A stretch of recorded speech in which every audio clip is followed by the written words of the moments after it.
வணக்கம் மக்களே, இது நம்ம நம்பர்ஸ். இன்னைக்கு நம்ம ரிட்டர்ன் ஆஃப் மவுண்ட் வாசெக்டோட அடுத்த சாப்டர்ஸ் தான் பார்க்க போறோம். சோ வீடியோக்குள்ள போறதுக்கு முன்னாடி மறக்காம இந்த வீடியோக்கு ஒரு லைக் கொடுத்துட்டு பாருங்க. சோ வாங்க வீடியோக்குள்ள போலாம். நம்ம போன சாப்டர்ஸ்ல என்ன பார்த்திருப்போம்னா, நம்ம சியூங்மிங் நல்லா ரிவார்டு கிடைக்க போகுது அப்படின்னு நல்லா படுத்து ரெஸ்ட் எடுத்துக்கிட்டு இருப்பான். அப்ப அவனை பாக்குறதுக்காக இந்த லீ வருவான். இந்த லீ ஒரு வுட்டன் ஸ்வாட கொடுத்து என் கூட இன்னொரு டியூவல் பண்ணுங்க அப்படின்னு சொல்லி கேட்பான். நம்ம சியூங்மிங் இதை அக்செப்ட் பண்ண போறானா இல்லையா அப்படின்றதோட தான் நம்ம போன சாப்டர் விட்டுட்டு போயிருப்போம். சோ இப்போ இதுல இருந்து கண்டினியூ ஆகிறத இந்த சாப்டர்ல பாப்போம். இப்ப நம்ம லீ இந்த மாதிரி கேட்கும்போது நம்ம சிங்மிங் எதுக்காக இந்த டியூவலை நீ கேட்கற அப்படின்னு சொல்லி கேட்பான். அதுக்கு நம்ம லீ என்ன சொல்லுவானா, நான் ஆரம்பத்துல அவமானப்பட்டது இருக்கட்டும், ஏன் நான் என்ன பிளான்னே தெரியாம நீங்க என்ன பிளான் போட்டீங்களோ அந்த பிளான்ல அப்படியே நான் உங்க கண்ட்ரோல்ல இருந்ததா கூட இருக்கட்டும், இல்ல மத்த விஷயங்களா இருக்கட்டும், அதாவது நான் எல்டர் கிட்ட திட்டு வாங்கினதா இருக்கட்டும், ஆனா எல்லாத்தையும் தாண்டி என்னால ஏத்துக்க முடியாத ஒரு விஷயம் இருக்குன்னா அது அந்த டியூவல் மட்டும்தான். நம்ம பண்ண டியூவல்ல நான் பெருசா உங்களை அடிக்கவே முடியல, ஆனா அதுக்கப்புறம் அந்த டியூவல்ல நான் ஜெயிச்சிருந்த மாதிரி தெரிஞ்சாலும் கூட உண்மையிலே இது எல்லாமே உங்க பிளான் அப்படின்றது எனக்கு அப்புறமா தான் தெரிஞ்சிச்சு. சோ அதனாலதான் இந்த டியூவலை இன்னொரு தடவை நான் போடணும்னு நினைக்கிறேன். என்னால நம்ப முடியலனாலும் எனக்கு நல்லாவே தெரியும் உங்களோட மார்ஷியல் ஆர்ட்ஸ் என்னை விட அதிகம் அப்படின்னு. சோ அதனால நீங்க எந்த லெவல்ல இருக்கீங்க நான் தெரிஞ்சுக்கணும்னு ஆசைப்படுறேன் அப்படின்னு சொல்லிட்டு தான் இதை ஒண்ணு சொல்லுவான். சோ இப்படி சொன்ன உடனே நம்ம சிங்மிங்க்கு இவனோட கேரக்டர் பிடிக்கும். ஏன்னா நம்ம ஆப்பனண்டா அக்னாலேஜ் பண்றதுன்றது மார்ஷியல் ஆர்ட்ஸ் கத்துக்கிறவங்க எல்லாருக்கும் ஒரு முக்கியமான குவாலிட்டின்னு நம்ம சிங்மிங் நினைப்பான். ஆப்பனண்ட் ஸ்ட்ராங்கா இருக்காங்கன்னா அவங்க ஸ்ட்ராங்கா இருக்காங்கன்றத ஒத்துக்கணும், அப்படின்னா மட்டும்தான் தன்னை வளர்த்துக்க முடியும். சோ இது ஒரு முக்கியமான குவாலிட்டி நம்ம சிங்மிங் நினைப்பான். அந்த குவாலிட்டி இந்த லீ கிட்ட இருக்கு. சோ தன்னை விட சின்ன பையனா இருந்தாலும் அண்டர் எஸ்டிமேட் பண்ணக்கூடாதுன்னு நினைக்கிறான் பாத்தியா. உண்மையிலேயே நீ போக போக ஒரு முக்கியமான ஆளா மாறுவ அப்படின்னு சொல்லிட்டு நம்ம சிங்மிங் நினைப்பான். மேபி இவனுக்கு சின்னதா ஏதாவது சொல்லி கொடுத்தோம்னா போக போக அதை புடிச்சுக்கிட்டே இவன் இம்ப்ரூவ் பண்ணிடுவான். சோ இவனுக்காகவே இந்த டியூவலை அக்செப்ட் பண்ணிக்கலாம்னு சொல்லிட்டு நம்ம சிங்மிங் இந்த டியூவலை அக்செப்ட் பண்ணிக்கிடுவான். சோ ரெண்டு பேரும் இப்ப டியூவல் நடக்க போற அந்த ரிங்ல நிப்பாங்க. நம்ம சிங்மிங்க எதிர்த்து நிக்கிற இந்த லீக்கு ஒரு விதமான பயம் இருக்கும். அது ஏன் அப்படின்னா அவன் எதிர்த்து நிக்கிறது ஒரு சின்ன பையன் மாதிரியே தெரியாது. அவனை விட பாதி வயசுல இருக்க ஒரு சின்ன பையன் கிடையாது. ஆனா அதுக்கு பதிலா அவனோட எல்டர் ஒருத்தனை எதிர்த்து நிக்கிற மாதிரி இருக்கும். சோ அந்த அளவுக்கு மார்ஷியல் ஆர்ட்ஸ்ல ஒரு இம்ப்ரூவ் ஆன ஒரு ஆளை எதிர்த்து நிக்கிறோம் அப்படின்ற ஒரு ஃபீலிங் தான் இந்த லீக்கு வந்துகிட்டே இருக்கும். ஒரு பதுங்கி இருக்கிற ஒரு டைகர் மாதிரி அந்த ஒரு ஃபீலிங் நம்ம லீக்கு வந்துகிட்டே இருக்கும்போது நம்ம லீ அதுலயே அவனோட கையெல்லாம் நடுங்கும். இருந்தாலும் சண்டை போடுறதுக்கு ரெடியா தான் இருப்பான் நம்ம லீ. இது எல்லாத்தையுமே நம்ம சிங்மிங்கும் கவனிப்பான்.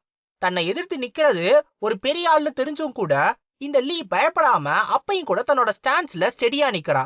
சோ உண்மையிலேயே நீ போக போக இம்ப்ரூவ் ஆயிடுவ, சதனேஜோட சுப்ரீம் ஸ்வாடா நீயே மாறதுக்கு கூட வாய்ப்பு இருக்குன்னு சொல்லுவான். சரி நீ வா அப்படின்னு சொல்லிட்டு நம்ம சிங்மிங் அவனோட கையை காட்டுவான். உடனே இந்த லீ சொல்லுவான், நீங்க எந்த அளவுக்கு ஸ்ட்ராங் அப்படின்றது எனக்கு தெரியும், அதனால நான் ஆரம்பத்துல இருந்தே என்னோட ஃபுல் பவர்ல சண்டை போட போறேன், ரெடியா இருந்துக்கோங்கன்னு சொல்லிட்டு அவங்க செக்டோட ஒரு புது மார்ஷியல் ஆர்ட்ஸ் டெக்னிக்கா 12 movement snow flower sword technique, இந்த ஒரு டெக்னிக்கை யூஸ் பண்ண போறேன்னு சொல்லுவான். சொல்லிட்டு இதை யூஸ் பண்ணவும் ஆரம்பா.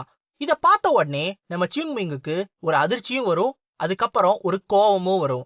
ஏன்னா இது யார்கிட்ட இருந்து வேணாலும் மறைக்கலாம், தான் கிட்ட இருந்து மறைக்கவே முடியாதுன்னு நம்ம சிங்மிங் நினைப்பா. அவனுக்கு நல்லாவே தெரிஞ்ச அவன் நிறைய தடவை யூஸ் பண்ண 24 மூவ்மெண்ட் பிளம் பிளாசம் ஸ்வாட் டெக்னிக்கோட ஒரு முக்கியமான ஸ்ட்ரோக் இது, இன்ஃபைனைட் பிளம் பிளாசம். இந்த லீ அட்டாக் பண்ண வந்த உடனே நம்ம சிங்மிங்கு ரொம்ப கோவத்துல இருப்பானா, அதனால அவன் கையில வச்சிருக்கிற வுட்டன் ஸ்வாடு உடையற அளவுக்கு அந்த லீய அடிச்சு அந்த ஒரு அட்டாக்லயே இந்த லீ அன்கான்சியஸா ஆக ஆரம்பிச்சிருவான். உடனே அவனோட சட்டையை பிடிச்சு தூக்கி, இது உங்க செக்டோட மார்ஷியல் ஆர்ட்ஸ் நான் சொன்னேன் அப்படின்னு சொல்லி கேட்பான். ஆமா அப்படின்னு சொல்லிட்டு அதுக்கப்புறமே இந்த லீ அப்படியே மயக்கம் போட ஆரம்பிச்சிருவான். அப்பதான் இந்த லீ ஒரு முக்கியமான விஷயத்த ரியலைஸ் பண்ணுவான். அது என்னன்னா நம்ம சிங்மிங்குக்கும் நம்ம லீக்கும் இருக்கிற அந்த மார்ஷியல் ஆர்ட்ஸ்ல இருக்கிற டிஃபரன்ஸ், அவங்க ரெண்டு பேருக்கும் அந்த ஸ்கில்ல இருக்கிற கேப், இதெல்லாம் தெரிஞ்ச உடனே நம்ம லீ மயக்கம் போட்டு விழுந்துருவான். சோ மயக்கம் போட்டதுக்கு அப்புறம் அவனை தூக்கிக்கிட்டு அவனுக்கு தேவையான ட்ரீட்மெண்ட்லாம் கொடுத்து ஒரு இடத்துல படுக்க வச்சிருப்பான் நம்ம சிங்மிங். அப்ப நம்ம லீ எந்திரிச்சு பாப்பான். அப்ப எந்திரிச்சு பார்த்த உடனே நம்ம சிங்மிங் அவன் கிட்ட ஒன்னு கேட்பான், இந்த டெக்னிக் நீ ஒன்னு சொன்னீல, இந்த புது மார்ஷியல் ஆர்ட்ஸ், இத உங்க செட்ல யார் யார் கத்துக்குருவாங்கன்னு கேட்பான். உடனே இந்த லீ சொல்லுவான், இதை செகண்ட் கிளாஸ் டிசிபிள்ஸும் அதுக்கு மேல இருக்கிறவங்களும் கத்துக்குருவாங்கன்னு. அப்படின்னா second class disciples, first class disciples, அப்புறம் எல்டர்ஸ், இவங்க 3 பேர் தான் இந்த செட்ல உங்க செட்ல எல்லாரும் கத்துக்குருவாங்களா அப்படின்னு சொல்லி கேட்கும்போது, இல்ல எல்டர்ஸ் இந்த டெக்னிக்கை கத்துக்கிட்டதே இல்லைன்னு சொல்லிடுவான் இந்த லீ. எல்டர்ஸ் இந்த டெக்னிக்கை கத்துக்கிட்டதே இல்ல. அப்ப நம்ம சிங்மிங் யோசிப்பா, ஒருவேளை ஒரு எல்டர் இந்த டெக்னிக்கை உருவாக்கி இருந்தானா அவன் அதுக்கு அடுத்து ஒரு ஃபர்ஸ்ட் கிளாஸ் டிசிபிளுக்கு தான் இந்த டெக்னிக்கை சொல்லி கொடுத்திருப்பான். அப்படிதான் அதுக்கப்புறம் இருக்கிற எல்லாருக்குமே இந்த டெக்னிக்ஸ் வந்திருக்கும். ஒருவேளை இது புது டெக்னிக்கா இருந்துச்சுன்னா அப்படி பார்த்தா இந்த டெக்னிக்கை உருவாக்குன அந்த எல்டர் இன்னமும் அந்த செக்டுக்குள்ளதான் இருக்கணும் அப்படின்றத ரியலைஸ் பண்ணுவான். நம்ம சிங்மிங்க அவனா போய் என்ன நடந்திருக்கும்ன்றத கண்டுபிடிக்கணும்ல அவசியமே கிடையாது. ஏன்னா என்ன நடந்திருக்கும் அப்படின்றது அவனுக்கு நல்லாவே தெரியும். இப்ப இந்த ஹெவன்லி டீமன் செக்ட்ல இருந்து நிறைய பேர் வந்துட்டு மவுண்ட் வா செக்ட அட்டாக் பண்ணிருப்பானுங்கல்ல, அதாவது அந்த போர் முடிஞ்சதுக்கு அதுக்கப்புறம் வந்து அவனுங்க கூட தீ வச்சானுங்கன்னு சொன்னானுங்கல்ல. அப்படி அட்டாக் பண்ணிருக்கும் போது சதர்ன் எட்ஜ் செக்டோட மெம்பர்ஸ் தான் வந்து இந்த மவுண்ட் வா செக்டுக்கு ஹெல்ப் பண்ணிருக்கணும். ஏன்னா மவுண்ட் வா செக்ட சேர்ந்த நிறைய பேர் வந்து அந்த போர்ல இறந்து போயிட்டாங்க. அப்ப வெறும் குழந்தைங்க மட்டும்தான் மிச்சம் இருந்திருப்பாங்க. அந்த குழந்தைங்களை காப்பாத்துறதுக்காக சதர்ன் எட்ஜ் செக்ட்ல இருந்து நிறைய பேர் வந்து ஹெல்ப் பண்ணிருப்பாங்க. அப்படி ஹெல்ப் பண்ணிருக்கும் போது எவனோ ஒருத்தன் இந்த மவுண்ட் வா செக்ட்ல இருக்கிற மேனுவலை திருடிட்டு போயிருக்கான். அப்படி மேனுவலை திருடிட்டு போய் அது மூலமா தான் இந்த மார்ஷியல் ஆர்ட்ஸை உருவாக்கியிருக்கானுங்க. அதை உருவாக்குறது மட்டும் இல்லாம அதுக்கு ஸ்னோ ஃபிளவர் ஸ்வாட் டெக்னிக்னு ஒரு பேர் வேற வச்சிருக்கானுங்க. நீங்க எங்களுக்கு நன்றி கடனோட இருந்திருக்கணும், நாங்க மொத்த ஜியாங்குவையும் காப்பாத்திருக்கோம், ஆனா இப்படி பண்றீங்களே, உங்களை நான் சும்மா விட மாட்டேன் அப்படின்னு சொல்லி யோசிச்சுட்டு நேரா எந்திரிச்சு லீய பார்த்து சொல்லுவான், அதை கத்துக்காத அப்படின்னு. உடனே இந்த லீ ஏன் கேட்கும் போது சொன்னா கேட்க மாட்டியா அப்படின்னு சொல்லி அவன் மண்டை மேலே ஒரு கொட்டு கொட்டுவான். சோ கொட்டிட்டு அவன் இதுக்கான விளக்கத்தையும் கொடுப்பான். நீ எப்பயுமே சதர்ன் எட்ஜ் செக்டோட ஸ்டைல பாத்தீங்கன்னா சதர்ன் எட்ஜ் செக்ட் பேலன்ஸ்டான ஸ்வாட் டெக்னிக்ஸை யூஸ் பண்றவங்க. சோ அது பாக்குறதுக்கு ஸ்லோவா இருக்கலாம், ஆனா நீ அதை கொஞ்சம் கொஞ்சமா ட்ரெயின் ஆக அது போக போக உன்னை ஸ்ட்ராங்கா மாத்தும். ஆனா நீ கடைசியா ஒன்னு யூஸ் பண்ணல, இந்த 12 moment snow flower sword technique. இந்த டெக்னிக் சதர்ன் எட்ஜ் ஸ்டைலோட மேட்சே ஆகல. ஏன் அப்படின்னா இதுல அதிகமான அளவு டிரான்சிஷனல் ஸ்டெப்ஸ் இருக்கு. இது சதர்ன் எட்ஜோட அந்த பேலன்ஸ் ஸ்டைலுக்கு ஒத்தே போகாது. சோ அதனால இத கத்துக்காத அப்படின்னு சொல்லிட்டு நம்ம சிங்மிங் சொல்லுவான். உனக்கு புரிஞ்சுதான் வேற கேட்பான். ஆனா இவ்வளோ நேரம் இவன் இவ்வளவு சொல்றான்ல, இதுல ஒரு மண்ணு கூட இந்த லீக்கு புரியவே இல்லை. அப்படியா, என்ன என்ன சொன்னீங்க அப்படின்ற மாதிரி ஒரு ரியாக்ஷன் கொடுத்துக்கிட்டு இருப்பான். சோ இந்த லீக்கு போய் இதை நான் சொல்லி கொடுத்துக்கிட்டு இருக்கேனே, சே இவனுக்கா இதை நான் சொல்லணும். அப்படியே இருந்தாலும் இவன் மேல கோவப்பட்டு ஒன்னும் ஆக போறது இல்ல. ஏன்னா இது எல்லாத்தையும் இவன் ஒன்னும் ஆரம்பிக்கல. இவன்ட்ட எதுக்கு இதெல்லாம் சொல்லிக்கிட்டு, சரி நம்ம கிளம்புவோம்னு சொல்லிட்டு நம்ம சிங்மிங் அங்க இருந்து கிளம்பிடுவான். நீ கத்துக்கிறதும் கத்துக்காததும் உன்னோட விருப்பம். நீ என்னோட பேச்ச கேக்குறியா இல்ல உன்னோட எல்டரோட பேச்ச கேக்குறியான்னு கேட்டீங்கன்னா எல்லாமே வெறும் வார்த்தைகள் மட்டும்தான். எல்லாத்தையும் வார்த்தைகளா மட்டும்தான் நீ எடுத்துக்கணும். ஆனா உன்னோட வளர்ச்சிக்கு எது கரெக்டா இருக்கும் நீ நினைக்கிறியோ அதை நீ பண்ணு, அந்த பாதையில தான் நீ போகணும் அப்படின்னு சொல்லிட்டு அவன் அங்க இருந்து போவான். அப்படி போறப்ப நம்ம லீ அவனோட பெட்டை விட்டு எந்திரிச்சு நம்ம சிங்மிங்கான மரியாதையை செலுத்துவான். உடனே நம்ம சிங்மிங்கும் ஒன்னும் பெருசா எடுத்துக்காத அப்படின்னு சொல்லிட்டு அங்க இருந்து போவான். சோ இப்ப நம்ம சிங்மிங்க்கு மட்டும் பழைய பவர் இருந்துருந்துச்சுன்னா கண்டிப்பா இனியார சதர்ன் எட்ஜ் செக்டுக்குள்ள தனியா பூந்து மொத்த செக்டையுமே காலி பண்ணியிருப்பான். ஆனா அப்படி ஒரு பவர் இல்ல. சோ அந்த காரணத்தினால இத அவன் வேற வழியே இல்லாம இதை விட்டுதான் ஆகணும். இந்த மேட்டரை இதுக்கப்புறமா அவன் பேசி பேசி ஒன்னும் ஆக போறதே இல்ல. அதனால அவன் இப்ப என்ன முடிவு பண்ணுவானா, தான் ஸ்ட்ராங்கா மாறணும் அப்படின்றத முடிவு பண்ணுவான். ஏன்னா இந்த ஜியாங்கு எவன் ஸ்ட்ராங்கா இருக்கானோ அவன் பேச்சதான் கேட்கும். சோ நான் அப்பப்ப இந்த ஜியாங்குன்னு சொல்றேன்ல, அது என்னன்னு கேட்டீங்கன்னா இந்த மார்ஷியல் ஆர்ட்ஸ்க்குன்னு ஒரு உலகம் இருக்கும்ல. சோ இந்த உலகத்தை ஜியாங்குன்னு சொல்லுவாங்க. அதாவது மொத்த மார்ஷியல் ஆர்ட்ஸ் சொசைட்டி, அதுல இருக்கிற எல்லா செக்ட், அதுல இருக்கிற எல்லா மெம்பர்ஸ், இவங்க எல்லாரையும் ஒன்னா சேர்த்து ஜியாங்குன்னு சொல்லுவாங்க. எப்படி நார்மலா நம்ம உலகத்தை எர்த்துன்னு சொல்றோம், அந்த மாதிரி இந்த மார்ஷியல் ஆர்ட்ஸோட மொத்த சொசைட்டியையும் ஒன்னா சேர்த்தா அதை ஜியாங்குன்னு சொல்லுவாங்க. இப்ப இதே நேரத்துல மவுண்ட் வா செக்ட்ல என்ன தெரியுமா நடந்துகிட்டு இருக்கு, நம்ம சிங்மிங் கவலையே இல்லாம 7 நாள் எப்படியோ எங்கேயோ போயிட்டான். ஆனா இவன் எப்ப வருவான்னு நம்ம ஜாங்கும் ஜோகுலும் பல்ல கடிச்சுட்டு உட்கார்ந்துகிட்டு இருக்கானுங்க. இவன் என்ன பண்ணிருப்பான், இங்க போய் எந்த பிரச்சனையை பண்றான்னு தெரியலையே, இந்த செக்ட் லீடர் எல்லாம் வந்து இதெல்லாம் வந்து எதுவும் பெரிய பிரச்சனையா எடுத்துக்காம இருக்கணுமே, இதுல நம்ம தள்ளதான் உருள போகுது அப்படின்னு சொல்லி பயந்துகிட்டு இருப்பானுங்க. சோ செக்ட் லீடருக்கு இந்த விஷயம் தெரிஞ்சிருச்சு. சோ செக்ட் லீடரும் மத்தவங்க எல்லாரும் நம்ம சிங்மிங் இந்த மாதிரி போனதை பத்தி பேசிக்கிட்டு இருக்காங்க. அவனுங்க காணாம போயிருக்கலாம் அப்படின்னு கூட யோசிப்பானுங்க. ஆனா இந்த ஹியூனியங்னு ஒருத்தன் இருப்பான்ல, இந்த வந்து எக்கானமியை பாத்துக்கிற ஒருத்தன் இருப்பான்ல, சோ அவன் என்ன சொல்லுவானா, நீங்க ஒரு சின்ன பையனுக்கு எப்படி நீங்க போக விட்டுருக்கலாம், ஒரு சின்ன பையன் நமக்கு தெரியாம 7 நாள் போயிருக்கான், இத யாருமே பார்க்காம இருந்திருக்கீங்களா, ஒரு சின்ன பையனை இந்த மாதிரிலாம் நம்ம விடக்கூடாது, முதல்ல நீங்க எதுக்கு அவனுக்கு அந்த பர்மிஷனை கொடுத்தீங்க வெளில போறதுக்கு, இப்படிலாம் போறதுனாலதான் அவன் இந்த மாதிரிலாம் பண்ணியிருக்கான், அவனுக்கு நீங்க வந்த உடனே அவனுக்கான பனிஷ்மெண்ட்டை கொடுத்துதான் ஆகணும் அப்படின்னு சொல்லி ரொம்ப பேசிக்கிட்டே இருப்பாரு. உடனே செக்டர் லீடர் அமைதியாரு, இதுக்கு மேல எதுவும் பேசாதன்னு சொல்லிடுவாரு. உடனே அவனும் அமைதியா உட்காந்துக்கிடுவான். அப்ப நம்ம செக்டர் லீடரும் மத்தவங்களும் இவனை கண்டுபிடிக்கிறதுக்கு என்ன வழின்றத நம்ம யோசிக்கணும் அப்படின்னு சொல்லி பேசிக்கிட்டு இருப்பாங்களா. அப்ப அவன் வந்துட்டா அப்படின்னு சொல்லி வெளில இருந்து ஒரு சவுண்ட் கேட்கும். யாரு வந்துட்டா அப்படின்னு சொல்லி செக்டர் லீடரும் மத்தவங்களும் கதவை திறந்துட்டு வெளில வருவாங்க. பார்த்தா நம்ம சிங்மிங் அப்படியே கெத்தா செக்டுக்குள்ள நடந்து வந்துகிட்டு இருப்பான். அவன் வந்துட்டான்னு தெரிஞ்ச உடனே நம்ம செக்டர் லீடர் வேக வேகமா வெளில ஓடி வருவாரா. அப்ப அவர்கிட்ட இந்த ஹியூன் எங்க இருப்பான்ல, அந்த பினான்ஸ் எக்கானமியை பாத்துக்கிறவன், அவன் கொஞ்சம் பொறுமையா இருங்க அப்படின்னு சொல்லிடுவான். ஏன்னு கேட்கும்போது, இல்ல நீங்க அந்த பையனை பத்தி கவலைப்படுறது எனக்கு புரியுது. அந்த பையன் இத்தனை நாள் கழிச்சு வந்திருக்கான். சோ அவனோட பாதுகாப்பை கருதி நீங்க அவன் மேல கவலைப்படுறீங்க. ஆனா அவன் பண்ணது ஒரு தப்பு. சோ அவன் கரெக்டான எக்ஸ்பிளனேஷன் கொடுக்கலனா அவனுக்கு தேவையான பனிஷ்மெண்ட்டை நீங்க கொடுத்துதான் ஆகணும். ரிவார்டும் பனிஷ்மெண்ட்டும் ஒன்னா கிடைக்கணும். அப்படி இல்லைனா மத்த டிசிபிள்ஸ்லாம் இதை பார்த்து அவங்களால வேற ஏதாவது கத்துக்க போறாங்க. சோ தப்பு நடந்துடக்கூடாதுன்னா நீங்க அந்த பையனை பனிஷ் பண்ணி தான் ஆகணும் அப்படின்னு சொல்லுவான். சொன்ன உடனே நம்ம செக்ட் லீடரும், அது எனக்கு தெரியாம இருக்கும்னு நினைக்கிறியா? நான் அவன்கிட்ட போய் கேட்டு அவன் என்ன சொல்றான்றத பார்த்துட்டு தான் அதுக்கேத்த மாதிரி முடிவெடுப்பேன் அப்படின்னு சொல்லிட்டு அவரு நேரா நம்ம சிங்விங்க பாக்குறதுக்காக வராரு. சோ நம்ம சிங்விங் வந்துட்டு நம்ம செக்ட் லீடருக்கு அவனோட மரியாதையை கொடுப்பா. கொடுத்த உடனே நம்ம செக்ட் லீடர் என்ன கேட்பாருன்னா, நீ எதுக்காக வெளில போன? ஒருவேளை நீ கரெக்டான காரணம் சொல்லலைன்னா உனக்கு பனிஷ்மெண்ட் கிடைக்கிறதுக்கு வாய்ப்பு இருக்கு அப்படின்னு சொல்லிட்டு நம்ம செக்ட் லீடர் சொல்லிடுவாரு. சோ சொன்னதுக்கு அப்புறம் நம்ம சிங்விங்கோ அது அப்படின்னு யோசிச்சுக்கிட்டே இருப்பானா. அப்ப இந்த ஹியூன் யங்கு, நீ ஏன் இப்படி உளறிக்கிட்டே இருக்க, ஒழுங்கா பதில சொல்லு அப்படின்னு சொல்லிட்டு கத்துவான். கரெக்டா இந்த நேரத்துல நம்ம எல்டர் ஹுவாங் அங்க இருந்து வந்து, ஏன் அந்த சின்ன பையனை ஏன் போட்டு இப்படி மிரட்டுறீங்க, உங்களுக்கு தேவையான காரணங்களை நான் சொல்றேன் அப்படின்னு சொல்லிட்டு உள்ள வருவாரு. சோ அந்த எல்டர் ஹுவாங்க பார்த்த உடனே இவங்க 2 பேருக்கும் தெரிஞ்சு போயிரும், இவர் தான் எல்டர் ஹுவாங் இந்த மாதிரி இருக்காருன்னு. சோ அவரை பார்த்துட்டு மரியாதை கொடுக்கறதுக்காக பக்கத்துல வருவாங்க. அப்படி வரப்ப அவர் சொல்லுவாரு, அந்த பையன் எந்த தப்பும் பண்ணல. நானும் இப்ப என்னோட கில்டும் இப்போதைக்கு இப்ப இந்த நிலைமையில இருக்குன்னா அதுக்கு அந்த பையன் தான் காரணம். என்னையும் என் கில்டையும் காப்பாத்தி இருக்கான். இப்படி நம்ம எல்டர் ஹுவாங் சொன்ன உடனே நம்ம செக்ட் லீடர் பின்னாடி திரும்பி பாப்பாரு. பார்த்தா நம்ம சிங்விங் இப்படியே சிரிச்சுக்கிட்டு, அவர் சொன்ன மாதிரிதான் எல்லாம் நடந்துச்சு அப்படின்னு சொல்லிட்டு சொல்லுவான். சோ சொன்ன உடனே அவனை அடுத்து உள்ள கூட்டிட்டு போயிருவாங்க. ஆனா பனிஷ்மெண்ட் மோட்ல உட்கார வச்சிருப்பாங்க. 2 கையையும் தூக்கிட்டு முட்டிக்கால் போட்டு. நம்ம சிங்விங் கிட்ட என்ன நடந்துச்சுன்னு கேட்பாங்க. நம்ம சிங்விங் உங்கள்கிட்ட சொல்றதுக்காகவே ஒரு கதையை ரெடி பண்ணி வச்சிருப்பா. அதாவது ஃபைன் பிளான்ட்னு ஒண்ணு இருக்கா. இது பாக்குறதுக்கு மஷ்ரூம் மாதிரியே இருக்குமா. இதை எடுத்து யாராவது சாப்பிட்டாங்கன்னா அவங்களுக்கு பாய்சனிங் நடந்துருமா. இதே மாதிரியான ஒரு பாய்சனிங் தான் நம்ம எல்டருக்கும் நடந்திருக்குன்னு அந்த சிம்டம்ஸை பார்த்து நான் தெரிஞ்சுக்கிட்டேன். நான் இங்க வரதுக்கு முன்னாடி பெக்கர் செக்ட்ல இருந்தேன்னு உங்களுக்கு தெரியும். சோ அப்ப நிறைய தடவை இந்த ஃபைன் பிளான்ட்டை சாப்பிட்டு எங்கெல்ல நிறைய பேருக்கு இந்த மாதிரி பாய்சனிங் ஆயிருக்கு. அப்ப எல்லா பெக்கர்ஸ்மே என்ன கொடுப்பாங்கன்னா கிரவுண்டட் ரேடிஷை கொடுப்பாங்க. ஏன்னா எங்க கிட்ட காஸ்ட்லியான மருந்து வாங்குறதுக்கெல்லாம் காசு கிடையாது. சோ அதனால இந்த கிரவுண்டட் ரேடிஷை கொடுத்தா உடனே இது சரியா போயிடும். இது நிறைய டாக்டர்ஸ்க்கே தெரியாது. சோ அந்த காரணத்தினால எனக்கு இதை பத்தி தெரிஞ்சிருந்ததுனாலதான் நான் வேகமா அங்க போய் அவரை காப்பாத்தினேன் அப்படின்னு சொல்லிட்டு சொல்லுவா. சோ ஒருவேளை இந்த டீமன் ஹேண்ட் இதை பத்தி எல்லாம் தெரிஞ்சிச்சுன்னா ஏதாவது பிரச்சனை வரும், குழப்பம் வரும் அப்படின்றதுனாலதான் இந்த மாதிரி சொல்லிடுவா. சோ இந்த மாதிரி சொன்ன உடனே இதே கதையை நம்ம எல்டர் ஹுவாங் கிட்டே சொல்லியிருப்பா, நீங்களும் இதே மாதிரி சொல்லுங்கன்னு. சோ அதனால இவங்க கதையை மேட்ச் பண்ணிட்டதுனால பெருசா பிரச்சனை இருக்காதுனால பின்ன இதை வச்சு சமாளிச்சிடலாம் அப்படின்னு சொல்லி முடிவு பண்ணிடுவா. அப்ப நம்ம உன்கும் சொல்லுவா, அப்படி ஒருவேளை இவரை காப்பாத்தி இருந்தானா நம்ம இவனுக்கு பனிஷ்மெண்ட் கொடுக்க கூடாது, ரிவார்டு தான் கொடுக்கணும்னு.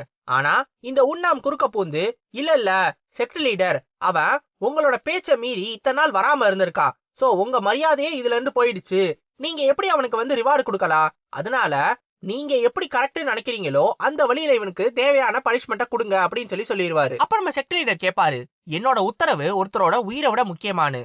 நான் ஒருவேளை சொல்லி அவன் போகாம இருந்திருந்தானா, ஆனா அதனால ஒருத்தரோட உயிர் போயிருந்துச்சுன்னா அதை நம்மளால ஏத்துக்க முடியுமா? மவுண்ட் செக்ட் என்னைக்குமே மத்தவங்களுக்கு நல்லது பண்ணணும்னு நினைக்கணும். சோ அதனால அவன் காப்பாத்துனது எனக்கு ஓகே தான் அப்படின்னு சொல்லிடுவாரு. சோ வேற எந்த எல்டரும் நம்ம சிங்விங்க திட்டிடக்கூடாது அப்படின்றதுக்காக தான் நம்ம உண்ணாம் இந்த மாதிரி சொல்லியிருப்பாரு. சோ சொன்ன உடனே இப்ப மத்தவங்க எல்லாருமே அமைதியாயிருவாங்க. யாரும் நம்ம செக்ட் லீடரை எதிர்த்து எதுவும் சொல்ல மாட்டாங்க. சோ அந்த ஹியூன் யங் முதற்கொண்டு அமைதியாயிருவாரு. நம்ம செக்ட் லீடரும் அதுக்கப்புறம் எந்திரிச்சு போய் நம்ம சிங்விங்க்கு தலையில கைய வச்சு இப்படி தடவி கொடுத்து, நீ உண்மையிலே ஒரு நல்ல விஷயம் பண்ணியிருக்க அப்படின்னு சொல்லுவாரு. ஆனா தன்னை விட வயசுல கம்மியான ஒருத்தன் இந்த மாதிரி தலையில தொடர்றதுன்றது நம்ம சிங்விங்க்கு சுத்தமா பிடிக்கல. இருந்தாலும் ஓகே செக்ட் லீடர் அப்படின்னு ஏத்துக்குருவா. சோ இதுக்கப்புறம் என்ன ஆகும்னா, நம்ம எல்டர் இருக்கார்ல, எல்டர் ஹுவாங், அவரு இவங்க கூட பேசணும்னு சொல்லுவாரு. சோ நம்ம எல்டர் ஹுவாங், உங்களோட எல்லா பிசினஸையுமே நானே இனிமேல் பாத்துக்கிறேன். சோ உங்களுக்கு என்னென்ன உதவி எல்லாம் தேவையோ அதை என்னால செய்ய முடியும் அப்படின்னு சொல்லுவா. இதுக்கான காரணம் இந்த யங் தாவோயிஸ்ட் தான். அதாவது இந்த சிங்மங்னால நான் மவுண்ட் செக்ட்ல இன்வெஸ்ட் பண்ணணும்னு நினைக்கிறேன்னு சொல்லிடுவாரு. மவுண்ட் செக்ட்ல இன்வெஸ்ட் பண்ண போறீங்களான்னு கேட்கும்போது, இன்வெஸ்ட்ன்றதை விட சப்போர்ட் பண்றேன். ஏன்னா நம்ம இன்வெஸ்ட் பண்ணோம்னா அதுக்கு ப்ராஃபிட் கிடைக்கணும். ஆனா எந்த விதமான ப்ராஃபிட்டையும் எதிர்பார்க்காம நான் உங்களுக்கு சப்போர்ட் பண்ண போறேன். அதுவும் என்னோட மொத்தத்தையும் கொடுத்து சப்போர்ட் பண்ணுவேன் அப்படின்னு சொல்லுவாரு. நான் உங்க கூட பேசுறதுக்காக நிறைய மெர்ச்சன்ட் கில்ஸ்ல இருந்து நிறைய பேரை கூட்டிட்டு வந்திருக்கேன். சோ எல்லாரும் உட்கார்ந்து நம்ம பிசினஸ பத்தி பேசுவோம் அப்படின்னு சொல்லிட்டு நம்ம எல்டர் ஹுவாங் சொல்லுவாரு. இதை கேட்ட உடனே நம்ம செக்ட் லீடர் இருக்கார்ல, அப்படியே குஷியாயிருவாரு. அப்படியே அவர் முகம்லாம் மலர்ந்து போயிடும். ஏன்னா இந்த மாதிரி ஒரு விஷயத்த சிங்விங் பண்ணிட்டான்னு சொல்லி அவனை பார்த்தே சிரிச்சுக்கிட்டே இருப்பாரு. சோ இப்ப இந்த பிசினஸ் பத்தி எல்லாம் பேசணும்னா அதுக்கு தேவையான ஆளுங்க மட்டும் இருங்க, மத்தவங்களா கிளம்புங்க அப்படின்னு சொல்லிடுவாங்க. சோ சொன்னதுனால நம்ம உன்கும், அப்புறம் நம்ம ஹியூன்சாங், நம்ம சியூங்மிங் இவங்க 3 பேரும் வெளில வந்துருவாங்க. அப்படி வரப்ப நம்ம ஹியூன்சாங்கும் நம்ம உன்குமும் 2 பேருமே நம்ம சியூங்மிங் கிட்ட நீ நல்லது பண்ணியிருக்க, இனிமேல் இதே மாதிரி நல்லது பண்ணு அப்படின்னு சொல்லிட்டு போவானுங்க. போறப்ப நம்ம செட்டுக்கு ஏதோ பெரிய லக்கு வந்துருச்சு போல, அதான் எல்லாமே நல்லதாவே நடக்குது அப்படின்னு பேசிட்டு வேற போவானுங்க. நம்ம சியூங்மிங் யோசிப்பான், லக்கு ஏன்டா நான் வந்ததுனாலதான்டா உங்களுக்கு இவ்வளவு நடக்குது, அதை ஏன்டா புரிஞ்சுக்க மாட்டீங்கன்னு யோசிப்பா. இவங்க எல்லாம் இப்படி இருக்காங்களே, இவங்களை வச்சு இந்த செட்டை நான் எப்படி வளர்க்க போறேன் அப்படின்னு சொல்லி நம்ம சியூங்மிங் யோசிச்சுக்கிட்டு இருப்பா. டக்குன்னு திரும்பியும் அவங்க அண்ணன் ஞாபகம் வரும். ஒருவேளை அவங்க அண்ணனும் தன்னை வச்சு இப்படிதான் மேய்ச்சிருப்பாரோ அப்படின்னு சொல்லிட்டு அவங்க அண்ணனை பத்தி யோசிச்சு பாத்துக்கிட்டு இருப்பா. சோ இதுக்கப்புறம் நம்ம எல்டர் ஹுவாங் இருக்கார்ல, அவரு ஒரு சில கண்டிஷன்ஸை சொல்லி, அதாவது முக்கியமா ஒரு 2 கண்டிஷனை சொல்லி, நீங்க இதுக்கு ஒத்துக்கிட்டீங்கன்னா நம்ம பிசினஸ் பண்ணலாம் அப்படின்னு சொல்லி இருப்பாரு. இந்த 2 கண்டிஷன்ஸை பத்தி யோசிக்கிறதுக்காக தான் எல்லா எல்டர்ஸும் ஒன்னா இருப்பாங்க நம்ம செக்ட் லீடரோட. சோ நம்ம செக்ட் லீடர் இதை பத்தி யோசிச்சுக்கிட்டு இருப்பாரு. அது என்ன அப்படி 2 கண்டிஷன்ஸ்னு கேட்டீங்கன்னா, முதல் கண்டிஷன், இவங்க சம்பாதிக்கிற எந்த ஒரு காசையுமே இவங்க சேர்த்து வைக்க கூடாது. அந்த காசை மவுண்ட் செக்டோட நல்லதுக்காக மட்டும் தான் பயன்படுத்தணும், அந்த காசை நீங்க சேர்த்து வைக்க கூடாது. இதுதான் முதல் கண்டிஷன். இந்த கண்டிஷனை நம்ம செக்ட் லீடர் ஏத்துக்குருவாரு. ஏன்னா இப்ப காசை சேர்த்து வைக்கிற நிலைமையில எல்லாம் மவுண்ட் செக்ட் இல்ல. சோ எல்லாத்தையுமே யூஸ் பண்ணாதான் மவுண்ட் செக்டை இன்னும் அடுத்த லெவலுக்கு கொண்டு போக முடியும். இந்த கண்டிஷனை ஏத்துக்குருவாரு. ஆனா 2வது கண்டிஷன் என்ன தெரியுமா, சியூங்மிங் அப்படின்ற 3rd கிளாஸ் டிசிபிளுக்கு நீங்க ஃபேவர் காட்டணும், அதுவும் பர்டிகுலரா அவனுக்கு நீங்க ஃபேவர் காட்டியே ஆகணும் அப்படின்றதுதான். அதாவது நீங்க சியூமிங்க மட்டும் ஒரு பாரபட்சத்தோட நடக்கணும் அப்படின்ற மாதிரி சொல்லியிருப்பாரு. இது ஃபேவர்ன்றது எந்த வகையில அப்படின்றது தான் நம்ம செக்ட் லீடர் யோசிச்சுக்கிட்டு இருப்பாரு. ஏன்னா ஃபேவர்ன்றது எந்த வகையில வேணாலும் இருக்கலாம். அப்ப எதை சொல்றாரு அப்படின்றது அவருக்கு இன்னும் புரியாது. இத பத்தி பேசுறதுக்காக தான் எல்லா எல்டர்ஸையும் கூப்பிட்டுருப்பாரு. சோ இப்ப அந்த ஹியூன்சாங் இருக்கார்ல, அவர் என்ன சொல்லுவாருன்னா, மேபி நம்ம அவனுக்கு இன்னும் நிறைய டெக்னிக்ஸை கொடுத்தா, அவன் கத்துக்க போற டெக்னிக்ஸை இன்னும் சீக்கிரமாவே கொடுத்தா, அதாவது அட்வான்ஸ்டு மார்ஷியல் ஆர்ட்ஸை அதை இப்பவே அவன்கிட்ட கொடுத்துட்டோன்னா அதை அவன் இப்பவே கத்துக்குருவான்ல, சோ அப்படி பண்ணிடுவோமே அப்படின்னு சொல்லி கேட்பாரு. இது ஒரு நல்ல யோசனை தான், ஆனா இதை ஹியூன் ஒத்துக்க மாட்டாரு. அப்ப இந்த செக்ட் லீடர் நினைப்பாரு, திரும்பி ஏதாவது பிரச்சனை பண்ணணும்னு நினைக்கிறியா, உனக்கு என்னதான் பிரச்சனைன்னு கேட்கும்போது, நீங்க வெறும் ரிவார்டுன்னு சொல்லிட்டு வெறும் மார்ஷியல் ஆர்ட் டெக்னிக்கை ஒன்று கொடுக்குறீங்க, இந்த டெக்னிக்கை எப்படி இருந்தாலும் அவன் கத்துக்க தானே போறான், இப்ப இல்லைன்னா இன்னும் கொஞ்ச நாள் கழிச்சு கத்துக்க போறான், இதை நீங்க கொஞ்ச நாளைக்கு முன்னாடியே கொடுத்தா இது ஒரு ரிவார்டா மாறாது. ரிவார்டுன்றது உங்க கையில இருந்து நீங்க எடுத்து கொடுக்கணும், அந்த மாதிரி ஏதாவது ஒன்னா இருக்கணும், இந்த மாதிரி சம்பந்தமே இல்லாத ரிவார்ட்லாம் சொல்லாதீங்க அப்படின்னு சொல்லிட்டு சொல்லுவான். இவ்வளோ நேரம் இவன் தான் நம்ம சியூங்மிங்குக்கு பனிஷ்மெண்ட் கொடுக்கணும்னு சொல்லிக்கிட்டு இருந்தான். இப்ப இவனே வந்துட்டு அவனுக்கு பெரிய ரிவார்டா கொடுங்கன்னு சொல்றான். இவனையும் என்னால புரிஞ்சுக்கவே முடியலையே அப்படின்னு சொல்லிட்டு நம்ம செக்ட் லீடர் யோசிச்சுக்கிட்டு இருப்பாரு. அந்த பையன் நமக்கு எவ்வளவு நல்லது பண்ணிருக்கான்றது உங்களுக்கு புரியுதா? எல்டர் ஹுவாங் மாதிரி ஒரு ஆளை பிசினஸ் பண்றதுக்கு கூட்டிட்டு வரதுன்றது அவ்வளவு ஈஸியான விஷயம் கிடையாது. அவன் அவரையே கூட்டிட்டு வந்திருக்கான். அப்படி இருக்கிறப்ப அவனுக்கு வெறும் டெக்னிக்கா கொடுக்குறேன்னு சொல்லிட்டு நீங்க இந்த மாதிரி சொல்றீங்களே, நீங்க ரிவார்டுன்னு கொடுத்தீங்கன்னா ஏதாவது பெருசா கொடுங்க அப்படின்னு சொல்லி இந்த ஹியூன் பேசிக்கிட்டே இருப்பாரு. இப்ப நம்ம செக்ட் லீடருக்கு புரிஞ்சிரும் இவர் எதுக்காக இந்த மாதிரி பேசுறாருன்றது.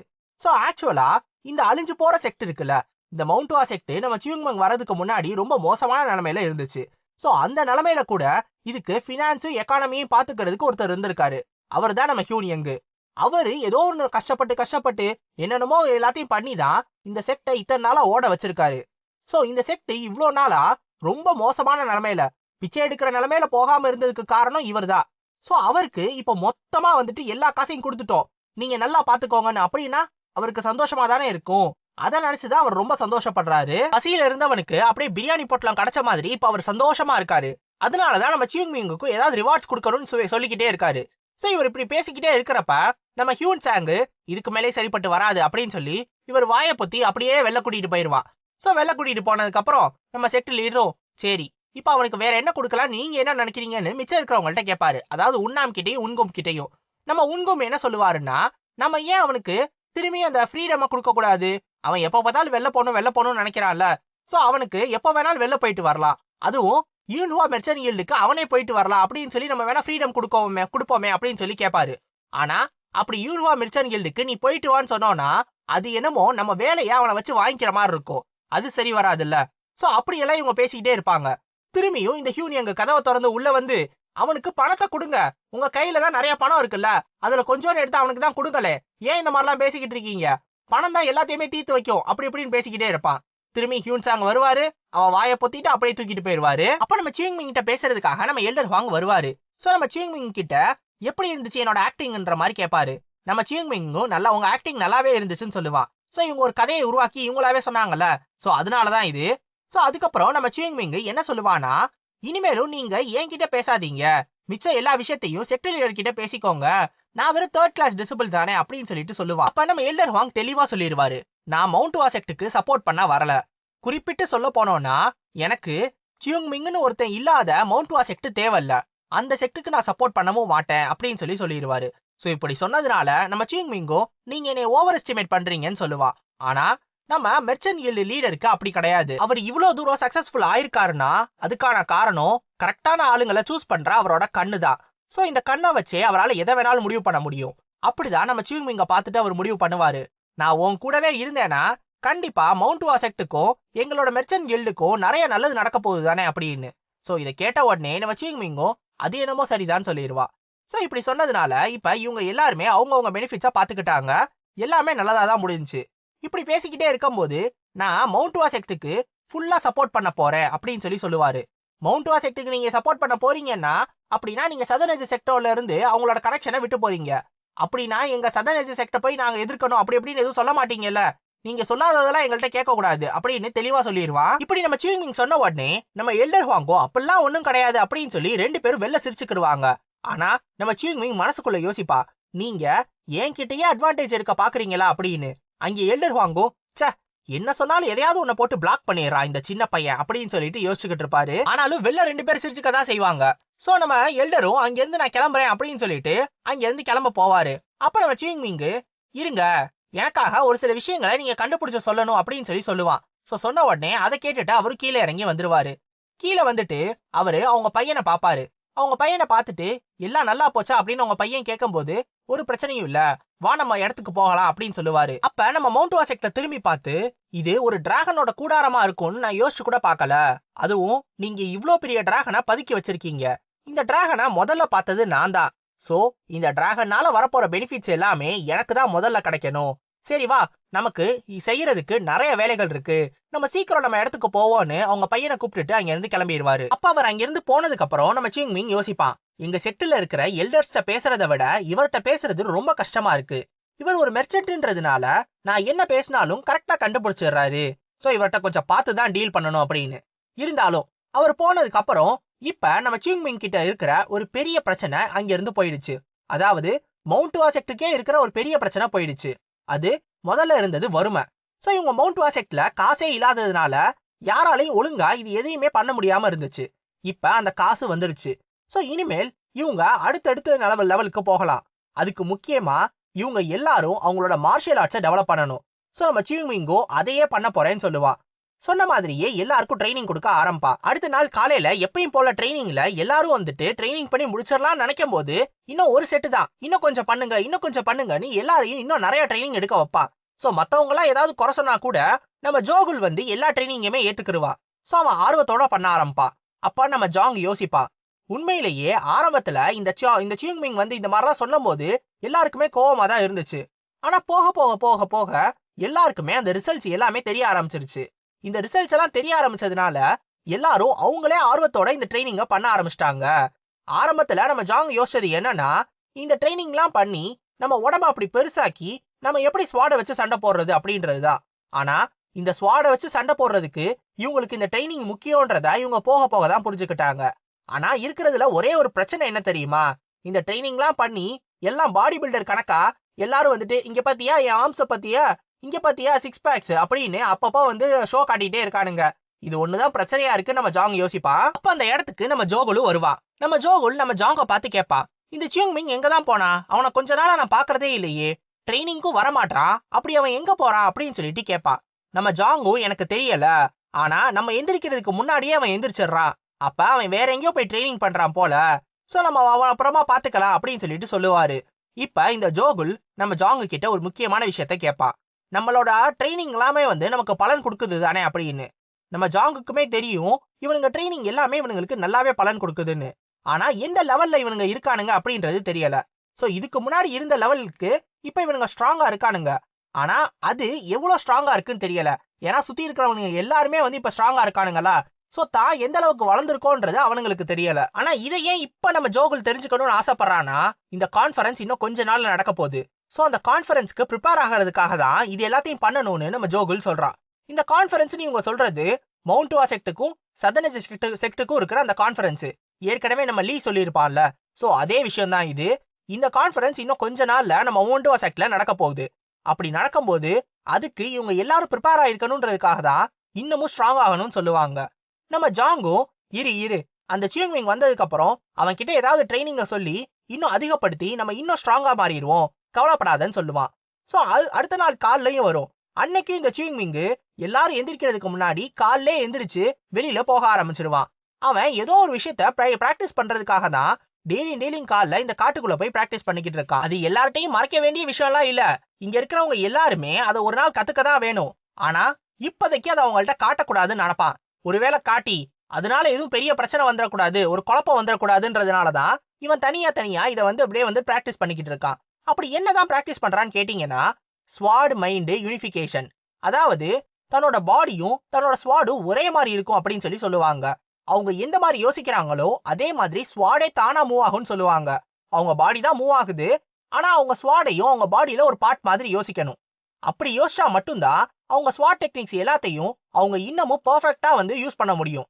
சோ இதை கத்துக்கிறதுக்காக தான் நம்ம சியூங்மிங் இப்ப டெய்லியும் காலைல வந்துகிட்டே இருக்கான். இது போன லைஃப்ல அவன் ஏற்கனவே இதை கத்துருப்பான். ஆனா அப்ப இருக்கிற லைஃப் இப்ப கிடையாது. சோ திரும்பி இந்த லைஃப்லயும் அவன் எல்லாத்தையும் கத்துக்கிட்டு தான் ஆகணும். இப்ப இம்பர்ஃபெக்டா இருக்கிறதுனால அதை பர்ஃபெக்ட் பண்ணணும், அதுக்காக தான் இந்த மாதிரி ட்ரைனிங் எடுக்கணும்னு சொல்லிட்டு காலைல வரான். அப்படி அவன் எப்பயும் போற இடத்துக்கு அவன் அப்பயும் போவான். ஆனா அவன் போற இடத்துல ஏற்கனவே ஒரு பொண்ணு பிராக்டிஸ் பண்ணிக்கிட்டு இருக்கும். அப்படி அந்த பொண்ணு பிராக்டிஸ் பண்றத பார்த்துட்டு நம்ம சியூங்மிங்கும் பக்கத்துல உட்காருவான். சோ உட்கார்ந்துட்டு, யார் இது, காலை நேர காவியமா இருக்குமோ, இந்த பொண்ணு நல்லா தான் பிராக்டிஸ் பண்ணுது அப்படின்னு யோசிப்பான். அப்ப அந்த பொண்ணு பிராக்டிஸ் பண்ற அந்த ஸ்வாட் டெக்னிக் இருக்குல்ல, அதை பார்த்தோன்னே நம்ம சியூங்மிங்குக்கு இது என்னன்றது தெரிஞ்சிடும். இப்ப நம்ம சியூங்மிங் மறந்துட்டதா சொல்றான்ல, இந்த மவுண்ட் செக்ட்ல இருக்கிறவங்க எல்லாம் மறந்துட்டானுங்கன்னு சொல்றான்ல. சோ அந்த ஸ்வாட் டெக்னிக்ல ஒரு ஃபார்மை தான் இந்த பொண்ணு பிராக்டிஸ் பண்ணிக்கிட்டு இருக்கும்.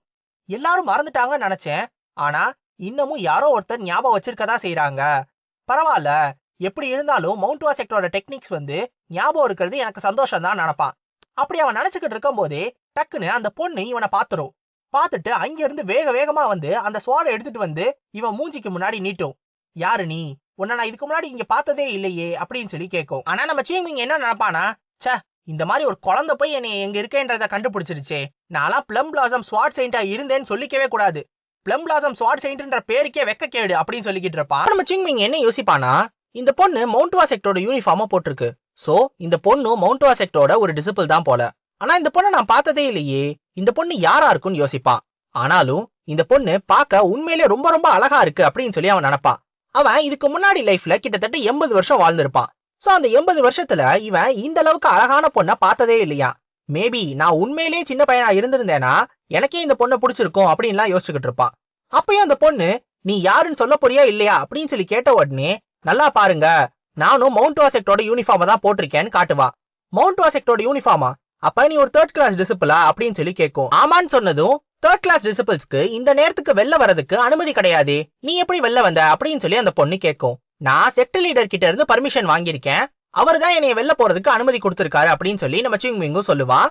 உங்களுக்கு ஒருவேளை நம்பிக்கை இல்லைன்னா நீங்க செக்ட் லீடர்கிட்டே போய் டைரக்டா கேட்டுக்கோங்கன்னு வேற சொல்லுவான். சோ இந்த பொண்ணும் செக்ட் லீடர் பேரை இழுத்தோனே எதுவும் பேசாது. ஆமா, இன்னொருத்தவங்க ட்ரைனிங் பண்ணும்போது நீ பாட்டுக்கு இந்த மாதிரி நின்னுட்டு அவங்கள வேடிக்கை பார்த்துக்கிட்டு இருக்கியே, இது தப்புன்னு உனக்கு தெரியலையான்னு அந்த பொண்ணு கேட்கும். உடனே நம்ம சியூங்மிங் சொல்லுவான், நான் இந்த இடத்துக்கு 2-3 நாளாவே வந்துகிட்டு இருக்கேன். சோ நான் ட்ரைனிங் பண்ற இடத்துக்கு தான் நீங்க வந்திருக்கீங்க, அப்படி பார்த்தா நான் எந்த தப்பும் பண்ணலையே அப்படின்னு சொல்லுவான்.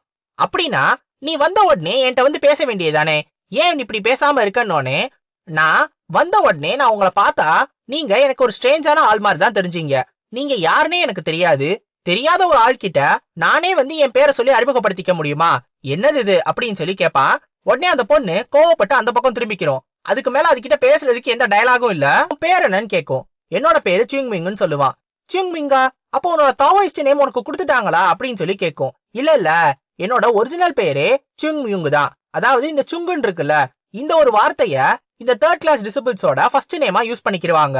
சோ இவனோட பேரு சுங்மியுங்கா இருக்கிறதுனால அப்ப தாவோயிஸ்ட் நேமும் அதுவா தான் இருக்கும்னு அவன் சொல்லுவான். அத சொன்ன உடனே, ஆஹா அப்படிதானா, அப்ப 2 பேருமே ஒண்ணுதான் போல அப்படின்னு அந்த பொண்ணு இதே யோசிக்க ஆரம்பிச்சிரும்.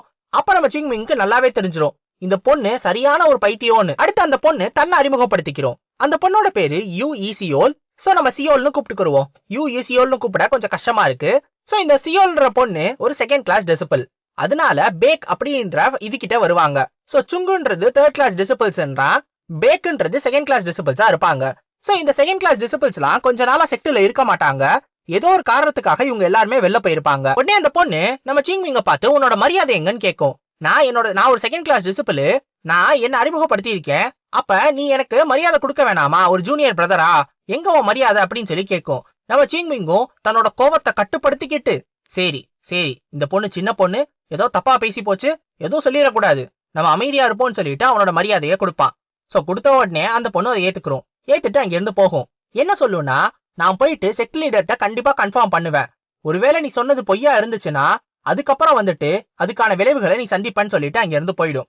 நம்ம சிங்மிங்கும் என்னது இது வித்தியாசமான குழந்தையா இருக்கு அப்படின்னு சொல்லி யோசிச்சுக்கிட்டு இருப்பான். சோ இதுக்கப்புறம் நேரா வந்து தேர்ட் கிளாஸ் டிசிபிள்ஸை காட்டுவாங்க. சோ தேர்ட் கிளாஸ் டிசிபிள்ஸ்லாம் சாப்பிட்டுக்கிட்டு இருக்கும் போது அவங்க ஒரு மாதிரி எல்லாருமே க்ளூமியா இருப்பாங்க, ஏதோ ஒரு வருத்தத்திலே இருப்பானுங்க. என்னாச்சு அப்படின்னு சொல்லி நம்ம சிங்மிங் கேட்கும் போது நம்ம ஜாங் சொல்லுவான், எல்லா செகண்ட் கிளாஸ் டிசிபிள்ஸும் அவங்களோட ட்ரைனிங்ல இருந்து ரிட்டர்ன் ஆயிட்டு இருக்காங்கன்னு. எதுக்காக அப்படின்னா, இந்த செகண்ட் கிளாஸ் டிசிபிள்ஸ் எல்லாம் இருக்கானுங்கல்ல, இவனுங்க போன சதர்ன் எட்ஜ் அப்புறம் நம்ம மவுண்ட் செக்டுக்கு நடந்த கான்ஃபரன்ஸ்ல சமத்தியா அடி வாங்கியிருக்கானுங்க. சோ அப்படி அடி வாங்கின காரணத்தினால இவனுங்க எல்லாருமே தனியா ட்ரைனிங் எடுக்கணும் அப்படின்னு சொல்லிட்டு அவனுங்க பாட்டுக்கு தனியா போயிருக்கானுங்க. ஏன்னா இந்த மவுண்ட் செக்ட்ல அதுக்கான ஃபெசிலிட்டிஸ் இல்ல. அப்படி போயிட்டு எல்லாரும் இப்ப ரிட்டர்ன் வந்துகிட்டு இருக்காங்க. இந்த சதர்ன் எட்ஜ் செக்ட் மவுண்ட் செக்டோட கான்ஃபரன்ஸ் வரப்போகுதுல்ல, சோ இதுக்காக இப்படி வரவனுங்க ஒருவேளை திரும்பியும் தோத்து போனானுங்கன்னா அதுக்கு செக்டோட மானமே போயிடும். அந்த காரணத்தினால இவனுங்க எந்த லெவல்ல இருக்கானுங்க, இவனுங்களால ஜெயிக்க முடியுமா இல்லையா, ஒருவேளை இவனுங்க தோத்து போனா அதுக்கும் நம்மளதானே திட்டுவானுங்க அப்படின்னு சொல்லிட்டு இந்த காரணத்தினாலதான் இந்த தேர்ட் கிளாஸ் டிசிபிள்ஸ் எல்லாம் ஒரு மாதிரி இருக்காங்க. அப்ப இந்த கான்ஃபரன்ஸ் ஒரு மார்ஷியல் ஆர்ட்ஸ் காம்படிஷன் அப்படின்றது நம்ம ஜோகுல் சொல்லி நம்ம சிங்மிங்க்கு தெரிஞ்சிரும். ஓஹோ, மார்ஷியல் ஆர்ட்ஸ் காம்படிஷன் போடுறதுக்கு சதர்ன் எட்ஜ் செக்டே இங்க வரானுங்களா, வரட்டும் அவனுங்கள்ட்ட நான் யாருன்னு காட்டுறேன். உடனே எந்திரிச்சு, சீனியர் பிரதர்ஸ், உங்க எல்லாருக்கும் ஜெயிக்கணும்ன்ற ஆசை இருக்குதானே, நீங்க பாய்சனை குடிக்க சொன்னா கூட குடிப்பீங்க, உங்க கை கால் உடஞ்சு போனா கூட உங்களுக்கு ஜெயிக்கணும்ன்ற ஆசை இருக்குன்னா எல்லாரையும் நான் ஜெயிக்க வைக்கிறேன், நீங்க கவலைப்படாதீங்கன்னு சொல்லுவான். இதுக்கப்புறம் நம்ம செக்டர் லீடரை காட்டுவாங்க. சோ நம்ம செக்டர் லீடர் நம்ம உண்ணாம் கூட உட்காந்து பேசிக்கிட்டு இருப்பாரு. நம்ம உண்ணாம் என்ன சொல்லுவாருன்னா, செக்டர் லீடர், நம்ம இந்த தடவை ஏன் இந்த சதர்ன் எட்ஜ் அந்த மவுண்ட் செக்டரோட கான்ஃபரன்ஸை கொஞ்சம் தள்ளி வைக்க கூடாது, அது ஏற்கனவே தள்ளி தான் இருந்துச்சு, அது இன்னும் ஏன் பக்கத்துல வந்துச்சு, நீங்க ஏதாவது பண்ணுங்களேன் அப்படின்னு சொல்லி கேட்பாரு. இவர் ஏன் இப்படி இந்த மாதிரி சொல்றாருன்னா, இப்பதான் மவுண்ட் செக்ட் ஓரளவுக்கு நல்ல நிலைமைக்கு வர ஆரம்பிச்சிருக்கு. இப்ப போய் இப்படி ஒண்ணு நடந்து அதனால இந்த செக்டரோட டிசிபிள்ஸ் எல்லாம் இன்னும் வருத்தப்பட்டாங்கன்னா அத்தோட இந்த செக்டரோட மொத்த அந்த ஒரு வில்லே வந்து குறைஞ்சு போயிரும். சோ அவங்களுக்குள்ள இருக்கிற அந்த பிரைடு எல்லாமே குறைஞ்சு போயிரும். அந்த காரணத்தினாலதான் இதெல்லாம் நம்ம ஏன் தள்ளி வைக்க கூடாது அப்படின்னு சொல்லி உண்ணாம் யோசிப்பாரு. ஆனா நம்ம செக்டர் லீடர் அதை பண்ண முடியாது.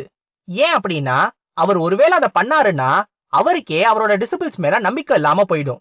சோ ஒரு செக்டர் லீடரா இத நான் கடைபிடிச்சே ஆகணும், இத கொண்டு போறது மட்டும்தான் என்னோட முடிவு, நான் இதை கொண்டு போயே தீருவேன், எல்லா செக்டர் டிசிபிள்ஸ் மேலயும் எனக்கு நம்பிக்கை இருக்குன்னு சொல்லிடுவாரு. இதுக்கப்புறம் நம்ம சிங்மிங் கிட்ட பேசுறதுக்காக நம்ம ஜாங்கும் ஜோகுலும் அவனோட ரூமுக்கு வந்திருப்பாங்க.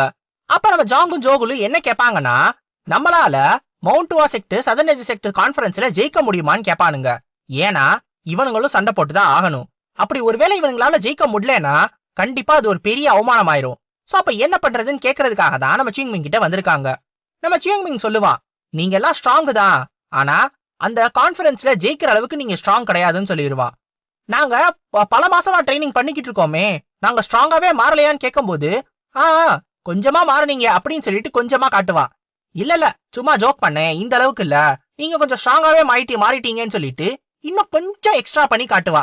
இதுல ஒரு டிஃபரன்ஸுமே இல்லையே, இதுலதான் இவ்வளவுதான் நாங்க ஸ்ட்ராங் ஆனோமான்னு கேட்கும்போது நீங்க எல்லாம் ஸ்ட்ராங் தான், ஆனா சரியான அளவுல ஸ்ட்ராங்ல இல்ல அப்படின்னு சொல்லிட்டு சொல்லுவான். அப்ப நீ சொன்ன மாதிரி பண்ணா நாங்க இந்த போட்டியில ஜெயிக்க முடியுமான்னு கேட்கும்போது கண்டிப்பா உங்களால ஜெயிக்க முடியும், அதுக்குதான் நான் அப்பவே உங்கள்ட்ட கேட்டேன், நீங்க எல்லாம் சாகிறதுக்கு தயாரா அப்படின்னு. இதுக்கப்புறம் நம்ம சிங்மிங் ட்ரைனிங் மெத்தட மாத்திட்டான்னு சொல்லி எல்லாரையும் நைட்டே கூப்பிட்டுருப்பான். சோ எல்லா தேர்ட் ரேங்க் டிசிபிள்ஸுமே நைட்டே வந்துருவானுங்க, மிட் நைட்ல கிளம்பி. சோ மிட் நைட்ல வந்துட்டு என்ன எங்க எதுக்கு வர சொல்லி இருக்கான், என்ன நடக்குது அப்படின்னு எல்லாரும் யோசிச்சுக்கிட்டே இருப்பாங்க. அப்ப வர நம்ம சிங்மிங் 2 ஸ்வாட் எடுத்துட்டு வருவான். ஒன்னு ஒரு உட்டன் ஸ்வாடு, ரெண்டாவது ஒரு ரியல் ஸ்வாட். அப்ப நம்ம ஜாங் என்ன கேட்பானா, எதுக்காக இந்த நேரத்துல வர சொல்லியிருக்க, எங்க ட்ரைனிங்க நீ உண்மையிலே மாத்த போறியா அப்படின்னு சொல்லிட்டு கேட்பான். ட்ரைனிங்கா, புது ட்ரைனிங் மெத்தட் இருக்குதான், ஆனா அது ஒன்னும் அவ்வளவு பெரிய விஷயம்லாம் கிடையாது. ஜஸ்ட் நீங்க எல்லாரும் ஒரே ஒரு தடவை சாவ போய் பார்த்துட்டு வந்துட்டீங்கன்னா போதும், அதுதான் உங்களோட புது ட்ரைனிங்னு சொல்லுவான். இப்ப எல்லாருக்கும் ஒரு மாதிரி பயம் ஆயிடும், ஏன்னா இவன் போய் சாவ பார்த்துட்டு வரணும்னு சொல்றானேன்னு. அப்ப நம்ம ஜோகுல் கேப்பா, நீ என்ன சொன்னாலும் நாங்க செய்யறோம், எங்களால ஜெயிக்க முடியும்னா நாங்க எது வேணாலும் செய்வோம், அதெல்லாம் ஓகே, ஆனா சாவ போய் பார்த்துட்டு வரணும்ன்றியே, அப்படின்னா என்ன அப்படின்னு சொல்லிட்டு நம்ம ஜோகுல் கேட்ட உடனே, இத சொல்றதை விட செஞ்சு காட்டினாலே நல்லா இருக்கும், கொஞ்சம் முன்னாடி வாங்க அப்படின்னு சொல்லி கூப்பிடுவான். கூப்பிட்ட உடனே நம்ம ஜோகுல், என்ன நம்மள கூப்பிடுறான், இரு எதுக்கும் பின்னாடி திரும்பி பாப்போம். பின்னாடி திரும்பி பார்த்தா எல்லாரும் அந்த பக்கம் பாத்துக்கிட்டு இருப்பானுங்க. யாரோ கூப்பிடுற மாதிரி இருக்கே, யார கூப்பிடுறாங்க அப்படின்னு எல்லாரும் மேல ரியாக்ஷன் பாத்துக்கிட்டு இருப்பானுங்க. அட பாவிகளா, உங்களுக்காக நான் இவன்ட்ட பேசினேனேடா, என் சாவ நோக்கி என்னை அனுப்பிச்சு வைக்கிறீங்களேடா சதிகாரனுங்களா அப்படின்னு சொல்லி கவலைப்பட்டுக்கிட்டு நம்ம ஜோகுலே பல்ல கடிச்சுக்கிட்டு முன்னாடி போவான். நம்ம ஜோகுல் முன்னாடி வந்தோடனே நம்ம ஜோகுல் கிட்ட நம்ம சிங்மிங் சொல்ற விஷயம் என்னன்னா, நீங்கெல்லாம் ஏற்கனவே ஸ்ட்ராங் தான், ஆனா கரெக்டான வழி இல்ல அப்படின்னு சொல்லிட்டு சொல்லுவான். இது நம்ம ஜோகுலுக்கு புரியாது. நம்ம சிங்மிங் யோசிக்கிறது என்ன தெரியுமா, ஒருவேளை லீ சாங் பேக்குன்னு ஒருத்தன் இருந்தான்ல, அந்த சதன் எஜோட டிசிபிள், அவன் செகண்ட் ரேங்க் டிசிபிள்ல ஸ்ட்ராங்கரான சைட்ல இருந்தானா, அப்படின்னா பாஸ்ட்ல சதன் எஜ் செக்ட் என்ன நிலைமையில இருந்துச்சோ அதே நிலைமையில தான் இப்பவும் இருக்காங்க. ஆனா இப்ப இருக்கிற மவுண்ட் வா செக்ட் அதே நிலைமையில இல்ல. நம்ம ஜோகுல் ஜெயிக்கிறதுக்கு நிறைய வாய்ப்பு இருக்கு, நல்ல மேட்சப் இருந்தா போதும். நம்ம ஜாங்கு கூட ஒரு வகையில ஜெயிச்சிருவான், லக் இருந்தா போதும். ஆனா மத்த எல்லா தேர்ட் ரேங்க் டிசிபிள்ஸுமே ரொம்ப மோசமா தோத்து போயிருவாங்க. இதுக்கான காரணம் அவங்க ஸ்ட்ரென்த் இல்லாதது இல்ல, வேற ஒண்ணு அப்படின்னு சொல்லிட்டு சொல்லுவான். இப்ப இதே விஷயத்த தான் நம்ம ஜோகுல் கிட்டையும் சொல்லுவான், நீங்க சரியான வழியில ஸ்ட்ராங்கா இல்லன்னு. இது என்னன்னு நம்ம ஜோகுலுக்கு புரியாது. உடனே நம்ம ஜோகுல் கிட்ட ஒரு உட்டன் ஸ்வாட் இருந்துச்சுல, அதை கொடுத்துட்டு, இப்ப நான் வெறுமனேன்னு டவுன்வர்ட் ஸ்விங் மட்டும் தான் பண்ணுவேன், அதாவது ஒரே ஒரு தடவை டவுன்வர்ட் ஸ்விங் பண்ணுவேன், மேல இருந்து கீழே ஸ்வாட ஸ்விங் பண்றது, இத மட்டும் தான் நான் பண்ணுவேன். நீ என்ன எப்படி வேணாலும் அடிச்சுக்கலாம், எந்த பக்கம் இருந்து வேணாலும் அட்டாக் பண்ணலாம், எந்த டைரக்ஷன்ல இருந்து வேணாலும் அட்டாக் பண்ணலாம், என்ன டெக்னிக் வேணாலும் யூஸ் பண்ணலாம். சோ உன்னால என்னை எப்படி தாக்க முடியுமோ அப்படி தாக்கு. இப்படி சொன்னாலும் நம்ம ஜோகுலுக்கு ஒரு பயம் இருக்கும், ஏன்னா நம்ம சிங்மிங் கையில இருக்கிறது ரியல் ஸ்வாடு. அவன் பாட்டுக்கு எக்கு தப்பா வெட்டிட்டானா என்ன பண்றதுன்னு ஒரு பயத்துல இருப்பான். ஆனா நம்ம சிங்மிங் அப்படிலாம் பண்ண மாட்டேன்னு சொல்லிடுவான். சரின்னு சொல்லிட்டு நம்ம ஜோகுலும் ப்ரிப்பேர் ஆயிக்கோ, இது ஒன்னும் பர்சனல் கிடையாது அப்படின்னு சொல்லிட்டு அடிக்க வருவான். ஆனா அது கண்டிப்பா பர்சனல் தான், ஏன்னா இந்த மாதிரி ஒரு சான்ஸ் நம்ம ஜோகுலுக்கு இனிமேல் வரவே வராது. சோ அவனை இப்பவே அடிச்சுக்குருவோம் அப்படின்னு சொல்லிட்டு சண்டை போடுறதுக்காக வருவான். இப்ப இந்த சண்டை கொஞ்ச நேரம் போயிட்டு இருக்கும். இத சுத்தி இருக்கிற அந்த தேர்ட் கிளாஸ் டிசிபிள்ஸ் எல்லாம் இருக்காங்கல்ல, அவங்க எல்லாம் பார்த்துட்டு நம்ம ஜாங்கு கிட்ட பேசுவாங்க. நம்ம ஜாங்கு கிட்ட என்ன தெரியுமா சொல்லுவாங்க, உண்மையிலேயே நம்ம ஜோகுல் நல்லா சண்டை போடுறாரு, அவரு விட்டா நம்ம சிங்மிங்கே தோக்கடிச்சிருவாரு போலயே, சூப்பரா சண்டை போடுறாரு, அவனை கார்னர் பண்ண ஆரம்பிச்சிட்டாரே அப்படின்னு சொல்லி சொல்லுவானுங்க. ஆனா நம்ம ஜாங்குக்கு நல்லாவே தெரியும், என்னதான் நம்ம சிங்மிங் அவன்கிட்ட இருந்து கார்னர் ஆகிற மாதிரி இருந்தாலும் கூட சிங்மிங் மேல இன்னும் ஒரு அட்டாக் கூட படவே இல்ல. அதாவது ஜாகுல் இன்னும் ஒரு தடவை கூட அடிக்கவே இல்ல. அப்படி அடி பட்டாதான் அவனை கார்னர் பண்ற மாதிரி இருக்கும். அடியே படாத போது அவனை எந்த வகையில கார்னர் பண்றான்னு எடுத்துக்க முடியும். இந்த சிங்மிங் இங்க ஒரு சில மாசங்கள் ஆச்சு, ஆனா அவன் இது வரைக்கும் யாரு கூட சண்டை போட்டு இவங்க யாரும் பார்த்ததே இல்ல. அதனாலயே அவன் எந்த அளவுக்கு ஸ்ட்ராங்ன்றது தெரியாது. அவன் கிட்ட அடி வாங்கியிருக்காங்க, ஆனா இந்த மாதிரி ஒழுங்கா சண்டை போட்டு பார்த்தது இல்ல. ஆனா இப்ப நம்ம ஜோகுலோட எல்லா அடியில இருந்தும் தப்பிக்கிறான். கிட்டத்தட்ட நம்ம ஜோகுல் எப்படி அடிக்க போறான்றது தெரிஞ்சே அதுக்கேத்த மாதிரி அவன் மூவ் பண்றான். இந்த ஒரு ஸ்பேர்ல இருந்தே நம்ம ஜாங்குக்கு தெரிஞ்சிரும் நம்ம சிங்மிங்கோட ஸ்ட்ரென்த் என்ன, நம்மளோட ஸ்ட்ரென்த் என்ன அப்படின்னு. சோ இதே மாதிரி தான் நம்ம ஜோகுலுக்கும். நம்ம ஜோகுல் ஆரம்பத்துல இருந்து அவனை அடிச்சுக்கிட்டே இருக்கான், ஆனா வெறும் ஒரே ஒரு இன்ச்ல எல்லா அட்டாக்ஸ்ல இருந்துமே இந்த சிங்மிங் தப்பிச்சுக்கிட்டே இருக்கான். இது எப்படி அப்படின்னு சொல்லி யோசிப்பான். அவன் இவ்வளவு தூரம் ட்ரைனிங் போட்டு எவ்வளவோ பண்ணியும் கூட நம்ம சிங்மிங்க்கு பக்கத்துல கூட அவனால வர முடியல. இதுதான் தன்னால பண்ண முடிஞ்சுச்சா அப்படின்னு ஒரு ஃப்ரஸ்ட்ரேஷன்ல அவனோட கீயை ரிலீஸ் பண்ணுவான். அப்படி ரிலீஸ் பண்ணும்போது அவனோட ஸ்வாட சுத்தி அவனோட இன்டர்னல் எனர்ஜி கவர் பண்ணிரும். இத ஸ்வாட் கீன்னு சொல்லுவாங்க. சோ இந்த ஸ்வாட் கீயை வச்சு நம்ம சிங்மிங்க அட்டாக் பண்றதுக்காக போவான். அப்படி அட்டாக் பண்ணும்போது ஒரு பெரிய ஃபோர்ஸ் கிரியேட் ஆகி அந்த நிலமே அப்படியே அந்த இடத்துல உடஞ்சிரும். ஆனா இத்தோட நம்ம ஜோகுலோட கதையும் முடியற மாதிரி வந்துரும். நம்ம சிங்மிங்கு அவன் கையில இருந்த அந்த ரியல் ஸ்வாட எடுத்து நம்ம ஜோகுலுக்கு முன்னாடி ஸ்லாஷ் பண்ணுவான். இந்த ஒரு ஸ்லாஷ அவன் ஃபுல்லா பண்ண மாட்டான், கரெக்டா நம்ம ஜோகுலோட மூஞ்சிக்கு நேரா போயிட்டு நிறுத்திடுவான். அப்ப நம்ம ஜோகுலுக்கு அவனோட டெத்து அவன் கண்ணுக்கு பக்கத்துல வந்துட்டு போகும். இப்ப நம்ம சிங்மிங் கேட்பான், இப்ப உங்களுக்கு தெரியுதா சாவா பாக்குறதுனா என்னன்னு, இப்ப நீங்க தெரிஞ்சிருப்பீங்களே அப்படின்னு சொல்லுவான். சோ இததான் அவன் சாவ பாத்துட்டு வரணும்னு சொல்லியிருக்கான். இப்ப அடுத்து யாரு வரீங்க அப்படின்னு கேட்பான். எவனும் வரமாட்டானுங்க. உடனே நீங்க வரலனா நான் வரப்போறேன்னு எல்லார்கிட்டையும் போயிட்டு இதே விஷயத்த பண்ணுவான். எல்லாருமே அங்க மயக்கம் போட்டு விழுந்து கிடப்பானுங்க. ஒரு சில பேரு ரொம்ப முடியாம இருப்பானுங்க. அப்ப நம்ம சிங்மிங் ஜோகுல பார்த்து கேட்பான், என்னோட அட்டாக்க ஏன் உங்க யாராலையும் பிளாக் பண்ண முடியலன்னு. எப்படி எங்களால பிளாக் பண்ண முடியும்? நீ ரொம்ப வேகமா ரொம்ப ஸ்ட்ராங்கா அந்த அட்டாக்க பண்ற. அப்படி இருக்கிறப்ப அந்த அட்டாக்க எங்களால எப்படி பிளாக் பண்ண முடியும்னு நம்ம ஜோகுல் கேட்ட உடனே, கரெக்ட், நான் பண்றது வேகமா ஸ்ட்ராங்கா இருக்கு. அப்படின்னா இதே அட்டாக்க ஏன் உங்களால யூஸ் பண்ண முடியாது சொல்லிட்டு அவனோட டவுன்வர்ட்ஸ் ஃபிங்கர் திருப்பியும் காட்டுவான். இப்ப தெரியுதா, இதே டவுன்வர்ட்ஸ் ஃபிங்கர் தான் நான் யூஸ் பண்ணேன். இத நீங்க பக்கத்துல இருந்து பார்க்கும்போது உங்களுக்கு பயம் இருந்தாலும் இப்ப நீங்க தூரத்துல இருந்து பார்க்கும்போது இது ஒரு சிம்பிளான ஸ்விங்கா தான் உங்களுக்கு தெரியும். இந்த ஒரு ஸ்விங்க நான் இல்ல, எவன் பாடியை ட்ரெயின் பண்ணாலும் அவனால பண்ண முடியும். அப்படின்னா ஏன் உங்களால பண்ண முடியல? இத பண்றதுக்கு மொத்தம் 3 விஷயம் தான் தேவை. 1, உங்க கால்கள் எல்லாம் கிரவுண்ட்ல ஃபர்மா இருக்கணும். 2வது, நீங்க ஸ்வாட டைட்டா பிடிச்சிட்டு நீங்க ரிலீஸ் பண்ண போற ஸ்ட்ரென்த்தை கிரிப் பண்ணிக்கணும். 3வது, ஃபுல் ஸ்ட்ரென்த்ல நீங்க அந்த ஸ்வாட ரிலீஸ் பண்ணணும். இப்ப உங்களோட டவுன்வர்ட் ஸ்விங் வந்துருச்சு. இந்த டவுன்வர்ட் ஸ்விங் சிம்பிள் தானே, இதை யாருனாலும் பண்ணலாமேன்னு கேட்பான். இப்ப நம்ம ஜாங்குக்கு இவன் என்ன சொல்ல வந்தான், இந்த ட்ரைனிங் எதுக்காக பண்றான் அப்படின்றது புரிஞ்சிரும். நல்ல ஃபேன்சியான ஒரு டெக்னிக்கை எடுத்து அதை ஒழுங்கா கத்துக்காம இருக்கிறதுக்கு வெறும் ஒரே ஒரு டவுன்வர்ட் ஸ்விங்க நல்லா ஃபாஸ்டா ஸ்ட்ராங்கா பண்ண தெரிஞ்சா போதும். இததான் சொல்ல ட்ரை பண்ணியிருக்கான். அது மட்டும் கிடையாது, நீங்க எல்லாம் புரிஞ்சுக்க வேண்டிய இன்னொரு விஷயம், உங்ககிட்ட அந்த ஒரு ஸ்ட்ரைக் தான் இருக்கு. அந்த ஒரு ஸ்ட்ரைக்ல நீங்க ஒருவேளை அந்த ஆப்போனண்ட்டை தோக்கடிக்கலன்னா நீங்க அதுக்கப்புறம் செத்து போயிருவீங்க அப்படின்ற மனநிலை உங்களுக்கு வரணும். அப்படின்னா மட்டும்தான் உங்களோட ஃபுல் பவர்ல உங்களால அந்த ஒரு ஸ்விங்க ஒழுங்கா கம்ப்ளீட் பண்ண முடியும். சோ நீங்க அதை தான் பிராக்டிஸ் பண்ண போறீங்கன்னு சொல்லுவான். அப்ப நம்ம ஜாங்குக்கு இன்னொரு டவுட் வரும். நம்ம எல்லாருமே மவுண்ட் வாசெக்டோட டிசிபிள்ஸ். அப்படின்னா நம்ம மவுண்ட் வாசெக்டோட டெக்னிக்ஸை தானே யூஸ் பண்ணணும். இப்படி வெறுமனே டவுன்வர்ட் ஸ்விங்க மட்டும் யூஸ் பண்ணலாமான்னு கேட்பா. உடனே நம்ம சிங்மிங் ஒரு கேள்வி கேட்பா. 6-fold காம்போ ஸ்வாட் டெக்னிக்னு ஒன்னு இருக்கு. இது மவுண்ட் வாசெக்டோட ஒரு முக்கியமான டெக்னிக். இதோட ஃபர்ஸ்ட் ஃபார்ம் என்னன்னு கேட்பான். அது ஒரு டவுன்வர்ட் ஸ்விங். அப்படின்னா நீங்க யூஸ் பண்ண போறது மவுண்ட் வாசெக்டோட டெக்னிக் தானே, நான் ஒன்னும் இல்லாத டெக்னிக்லாம் சொல்லையே. இந்த 6-fold காம்போ டெக்னிக் தான் மவுண்ட் வாசெக்டோட ஃபவுண்டேஷனே.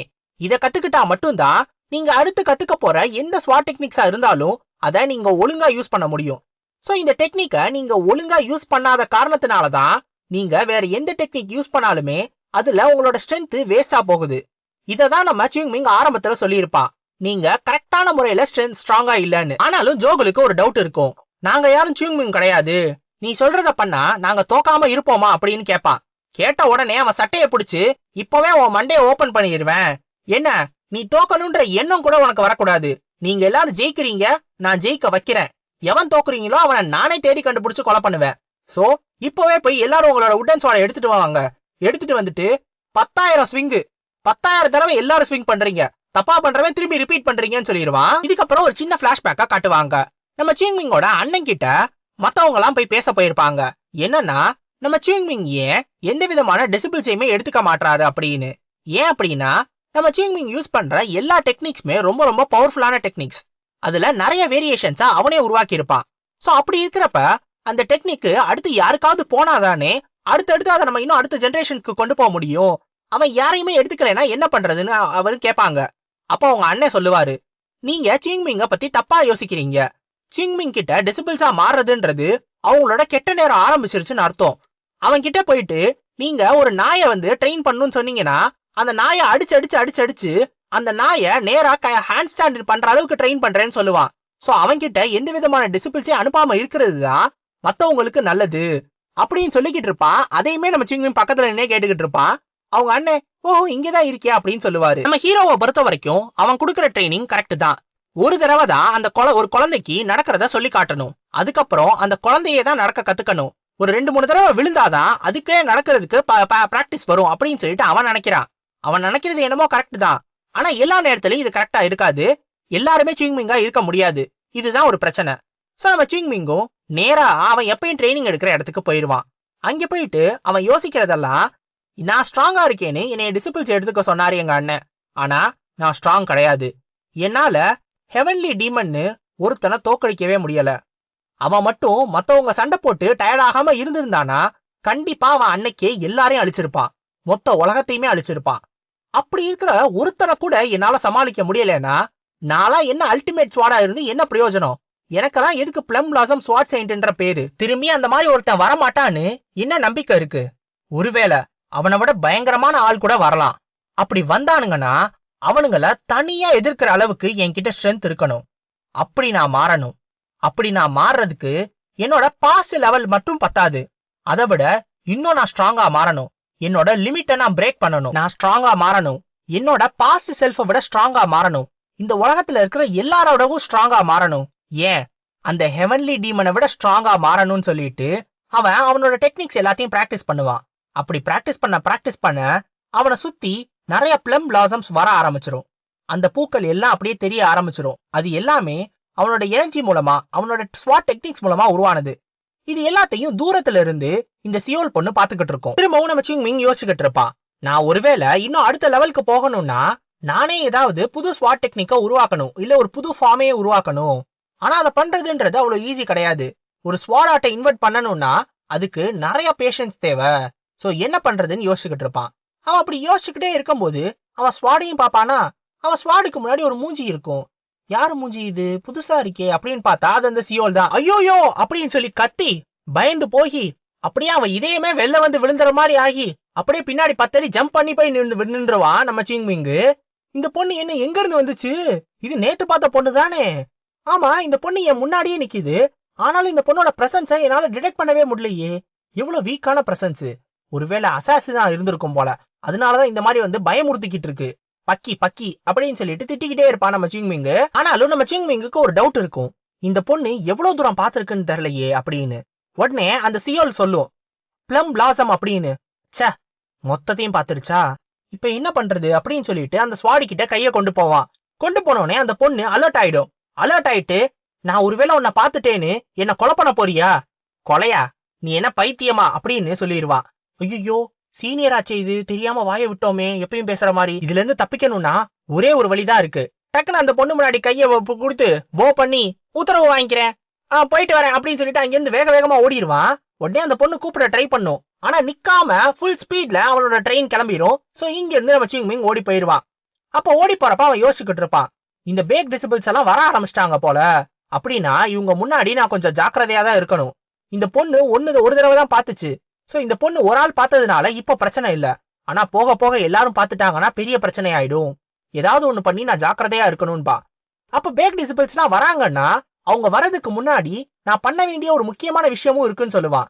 அதுக்காக நேரா ஹுவாவுமோட அந்த இடம் இருக்குல்ல, அந்த இடத்துக்கு போயிடுவான், அந்த வில்லேஜுக்கு. அங்கே போயிட்டு நல்ல ஒரு ஹோட்டல்ல உட்காந்து சாப்பிட்டுட்டு சரக்கு அடிச்சுக்கிட்டு இருப்பான். இதுதான் இவன் பண்ணணும்னு நினைச்ச விஷயமா. இவனுங்கெல்லாம் வந்துட்டானுங்கன்னா கொஞ்சம் கொஞ்சம் வந்து இவனுங்க வந்து ஏதாவது சொல்லுவானுங்கன்னு சொல்லிட்டு முன்னாடியே இந்த இடத்துக்கு வந்துட்டான். அப்ப குடிக்கும் போது நம்ம சிங்மிங் யோசிப்பான், இந்த ட்ரிங்க் அதே டேஸ்ட்ல இல்ல.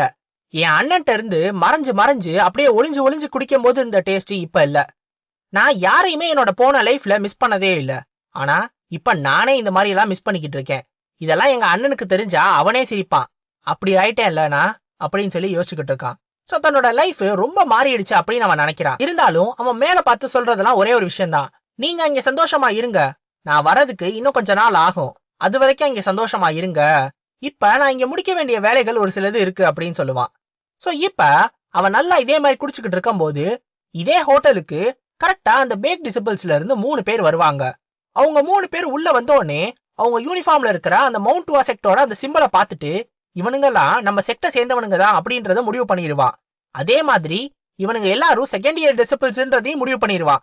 ஏன்னா எல்லாருமே பார்க்க கொஞ்சம் வயசா இருப்பானுங்க. அப்ப இவனுங்க கிட்ட மாட்டிக்க கூடாது அப்படின்னு சொல்லிட்டு பதுங்கி குடிச்சுக்கிட்டு இருப்பான்.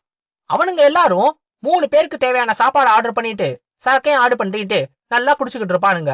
உடனே அவனுங்க குடிக்க ஆரம்பிச்சோடனே நம்ம சிங்மிங் யோசிப்பான், இந்த வயசுலயே குடிச்சுக்கிட்டு இருக்கானுங்க பாரு, ஒரு மவுண்ட் வாசெக்ல இருந்துகிட்டு அதுவும் ஒரு செகண்ட் இயர் டிசிபிளா இருந்துகிட்டு இப்பெல்லாம் குடிக்கிறது தப்புன்னு அவனுங்களுக்கு தெரியாதா? நம்ம சிங்மிங் கையில ஒரு கிளாஸ் இருக்கு, அந்த கிளாஸ்ல சரக்கும் இருக்கு.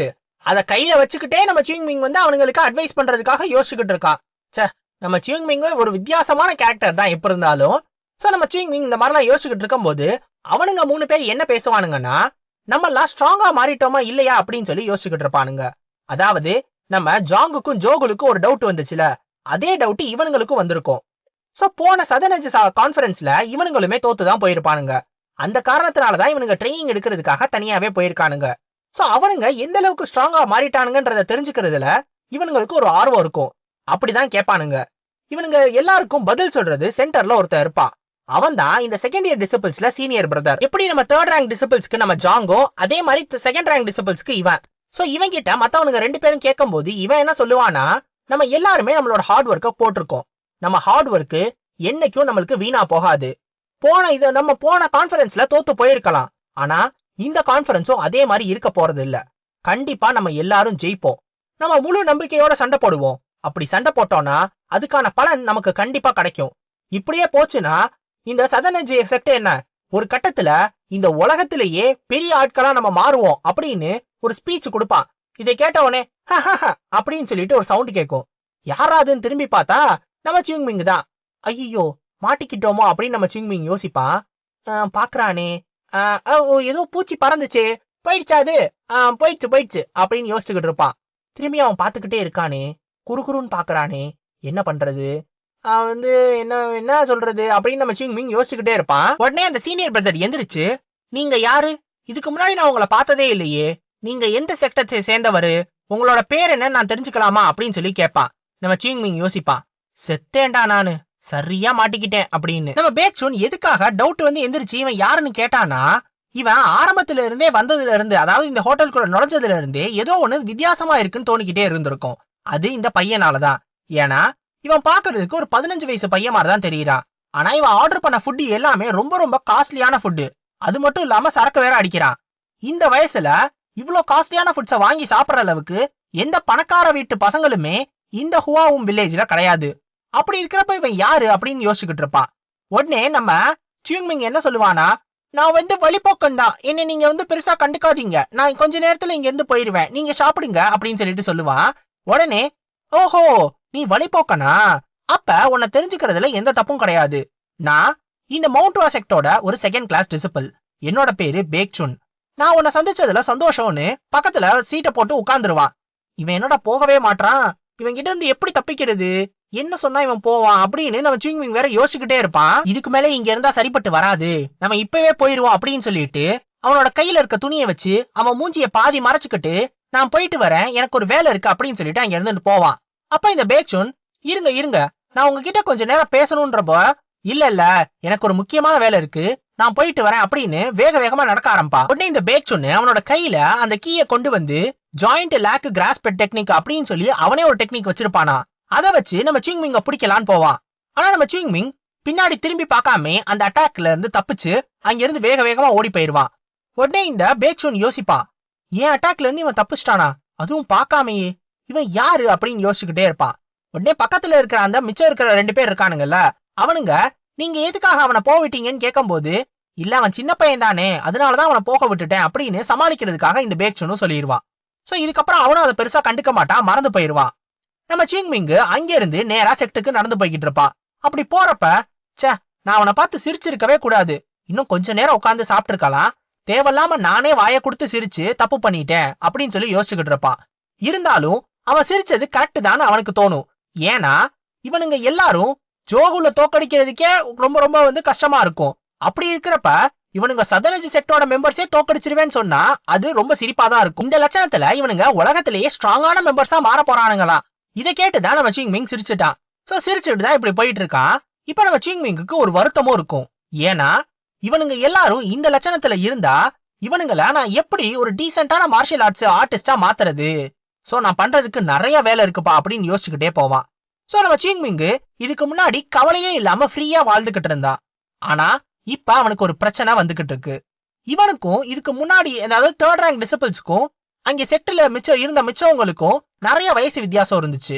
சோ இவனை கண்காணிக்கிறதுக்கு யாரும் இல்ல. ஆனா இப்ப இவனை விட கொஞ்சம் வயசு வித்தியாசத்திலேயே நிறைய பேர் வர போறாங்க. அதுதான் இந்த செகண்ட் கிளாஸ் டிசிபிள்ஸ். சோ இவங்க கிட்ட கொஞ்சம் ஜாக்கிரதையா தான் இருக்கணும் அப்படின்னு சொல்லி யோசிச்சுட்டு நேரா அவன் ரூம்ல போயிட்டு படுத்து தூங்கிடுவான். நம்ம ஜோகுலும் மத்தவங்களும் இந்த செகண்ட் கிளாஸ் டிசிபிள்ஸ் எல்லாம் வராங்கல்ல, இவங்களை கிரீட் பண்றதுக்காக எல்லாரும் வெளில கிளம்பிக்கிட்டு இருப்பாங்க. அப்ப இந்த ஜோகுலு இந்த சிங்மிங் எங்க போனா, அவனை போய் பாப்போம் அப்படின்னு சொல்லிட்டு அவனோட ரூம்ல போய் பாப்பான். பார்த்தா இவன் நல்லா தூங்கிக்கிட்டு இருப்பான். அது மட்டும் இல்லாம இவன் மேல நல்லா சரக்கோட ஸ்மெல் நல்லாவே வரும். இவன் குடிச்சிட்டு வேற வரானா, ஏன்பா சிங்மிங் எந்திரின்னு கூப்பிட்டுக்கிட்டே இருப்பான். ஆனா அவன் எந்திரிக்கவே மாட்டான். உடனே டே பக்கி எந்திரா அப்படின்னு சொல்லும் போது ஐயோ வந்துச்சா வந்துச்சா அப்படின்னு டக்குன்னு பாட்டு பாட ஆரம்பிச்சிருவான். ஏன்னா இந்த சூயிங் மிங் டக்குன்னு எந்திரிச்சிருவான். எந்திரிச்ச உடனே ச ஒரு செகண்ட்ல உயிரே போயிடுச்சு அப்படின்னு இந்த ஜோகுல் யோசிச்சுக்கிட்டு இருப்பான். உடனே இந்த சூயிங் மிங் நான் ரெஸ்ட் எடுக்க நினைச்சேன், ஆனா தூங்கிட்டேன் போல. ஆமா எதுக்காக எழுப்ப வந்தீங்க அப்படின்னு சொல்லிட்டு கேட்பான். இல்ல நம்மள பாக்குறதுக்காக சீனியர் பிரதர்ஸ் எல்லாம் வராங்க, அவங்கள கிரீட் பண்றதுக்கு நம்ம போகணும்ல, முதல்ல நீ போய் குளிச்சுட்டு வா, உன் மேல சரக்கு ஸ்மெல் அடிக்குதுன்பா. உடனே இந்த சூயிங் மிங் அவனோட மூக்க பிடிச்சு அப்படியே அவன் காது வழியா எல்லா புகையும் ரிலீஸ் பண்ணுவான். ரிலீஸ் பண்ண உடனே அங்க எந்த சரக்கு ஸ்மெல்லுமே இருக்காது. என்ன சீனியர் பிரதர் நீங்க மவுண்ட் வாசெக்டோட ஒரு டிசிபிள், நீங்க சரக்கு விஷயத்த பத்தி எல்லாம் பேசலாமா? அதெல்லாம் பேசுறதே தப்பு. வாங்க ஏதோ போகணும் நீங்களே, வாங்க நம்ம போவோம் அப்படின்னு சொல்லிட்டு அங்க இருந்து வேக வேகமா கூட்டிட்டு போவான். அப்ப என்ன கேட்பானா, நம்ம எதுக்காக இந்த செகண்ட் கிளாஸ் டிசிபிள்ஸ நம்ம போயிட்டு வந்து கிரீட் பண்ணணும்? அவனுங்க வந்தா வந்துட்டு போறானுங்க, அதுல நமக்கு என்ன பிரச்சனைன்னு கேட்பான். அப்ப இந்த ஜோகுல் சொல்லுவான், இல்ல அவனுங்க எல்லாம் கஷ்டமான ஐசோலேட்டட் ட்ரைனிங்க முடிச்சுட்டு வராங்க. சோ அப்படி இருக்கிறப்ப அட்லீஸ்ட் நம்ம அவங்கள வரவேற்கிறதுக்காக முன்னாடி போய் நிக்கணும்ல, அதையாவது நம்ம பண்ணி தானே ஆகணும் அப்படின்னு சொல்லிட்டு சொல்லுவான். ஆனா இந்த கஷ்டமான அப்படின்ற வார்த்தையை கேட்ட உடனே நம்ம சூயிங் மிங்க்கு சிரிப்பு தான் வரும். அவனுக்கு தெரிஞ்ச வரைக்கும் இவனுங்க எல்லாம் ஒரு ரூமை பார்த்து நின்றுப்பானுங்க, ஒரு ஓரமா போய் நின்னுக்கிட்டு அவனுங்க ஸ்வாட வச்சு ஸ்விங் பண்ணிக்கிட்டே இருந்திருப்பானுங்க. பண்ணிட்டு ஆஹா எவ்வளவு அற்புதமான ட்ரைனிங் நம்ம பண்ணியிருக்கோம் அப்படின்னு நினைச்சிட்டு அதை செலிப்ரேட் பண்றதுக்காக அதுக்காக சரக்கு வேற அடிச்சிருக்கானுங்க. இவனுங்க எல்லாம் நான் என்ன சொல்றது, இதெல்லாம் வச்சுட்டு இவனுங்க ட்ரைனிங்க பத்தி பேசுறானுங்களே அப்படின்னு யோசிச்சுக்கிட்டு இருப்பா. சோ இதெல்லாம் யோசிச்சுட்டு நடந்து போயிட்டு இருக்கும் போது நம்ம ஜோகுல் ஒரு எச்சரிக்கையும் கொடுப்பா. நீ எந்த விதத்திலையும் எங்க கிட்ட நடந்துக்கிற மாதிரி செகண்ட் கிளாஸ் டிசிபிள்ஸ்க்கு நடந்துக்காத. அதுலயும் முக்கியமா நம்ம பேக்சூன் ரொம்ப ஸ்ட்ரிக்ட். சோ அதனால நீ ஏதாவது தப்பு பண்ணினா அவங்க உன்னை பனிஷ் பண்றதுக்கு கூட வாய்ப்பு இருக்கு, கொஞ்சம் ஜாக்கிரதையாவே இரு அப்படின்னு சொல்லி தான் நம்ம ஜோகுல் கூட்டிட்டு போவான். எனக்கு கேட்டுச்சு வா வா போலாம் அப்படின்னு சொல்லிட்டு அந்த இடத்துக்கும் போய் நின்றுவானுங்க, அதாவது செக்டோட வாசலுக்கு முன்னாடி. சோ இப்ப உள்ள வர அந்த செகண்ட் கிளாஸ் டிசிபிள்ஸ்க்கு கைத்தட்டி எல்லாரும் வரவேற்பு கொடுப்பானுங்க. நம்ம செக்ட் லீடரும் ஒரு மாதிரி சந்தோஷமா இருப்பாரு. இப்ப உள்ள வர அந்த பேக்சூனை பார்த்த உடனே நம்ம சூயிங் மிங் யோசிக்கிறது, உண்மையிலேயே இவன் பாக்குறதுக்கு அழகா தான் இருக்கா. நானும் என்னோட பழைய லைஃப்ல இருக்கும் போது எல்லாருமே அழகா இருந்தேன்னு சொல்லிக்கிட்டே தான் இருந்தாங்க. ஏன் இப்ப கூட நான் ஏதாவது அழகான ட்ரெஸ் போட்டுட்டு வெளில போனேன்னா என்னை பாக்குறதுக்காக அவ்வளவு பொண்ணுங்க கூட்டமா வருவாங்க அப்படின்னு சொல்லி யோசிப்பான். உடனே அவங்க அண்ணனோட மனசாட்சி பக்கத்துல வரும், இதெல்லாம் உனக்கே லாஜிக் இல்லாம தோணலையா அப்படின்னு. அண்ணா நீங்க கொஞ்சம் இந்த விஷயத்துல தலையிடாம இருந்தா நல்லது அப்படின்னு சொல்லிட்டு நம்ம சூயிங் மிங் அவர்கிட்ட பேசிக்கிடுவான். சோ இப்ப உள்ள வர நம்ம பேக்சூன் இருக்கான்ல, அவன் டக்குன்னு நம்ம சூயிங் மிங்க பாத்துருவான். பார்த்த உடனே அவனோட கைய தூக்கி துணியை வச்சு அவனோட முகத்தை பாதி மறைப்பான். பாதி மறைச்ச உடனே நான் உங்களை எங்கேயோ பாத்திருக்கேனே, நம்ம ஏற்கனவே மீட் பண்ணிருக்கோம் தானே ஜூனியர் பிரதர் அப்படின்னு நம்ம சூயிங் மிங்க பார்த்து பேசுவான். நம்ம சூயிங் மிங் யோசிக்கிறதெல்லாம் ஒரே ஒரு விஷயம் தான், பேசாம இவனை தூக்கி போட்டு மிதிச்சிருவோமா அப்படின்றது மட்டும் தான். ஆனா அது அவனால முடியல.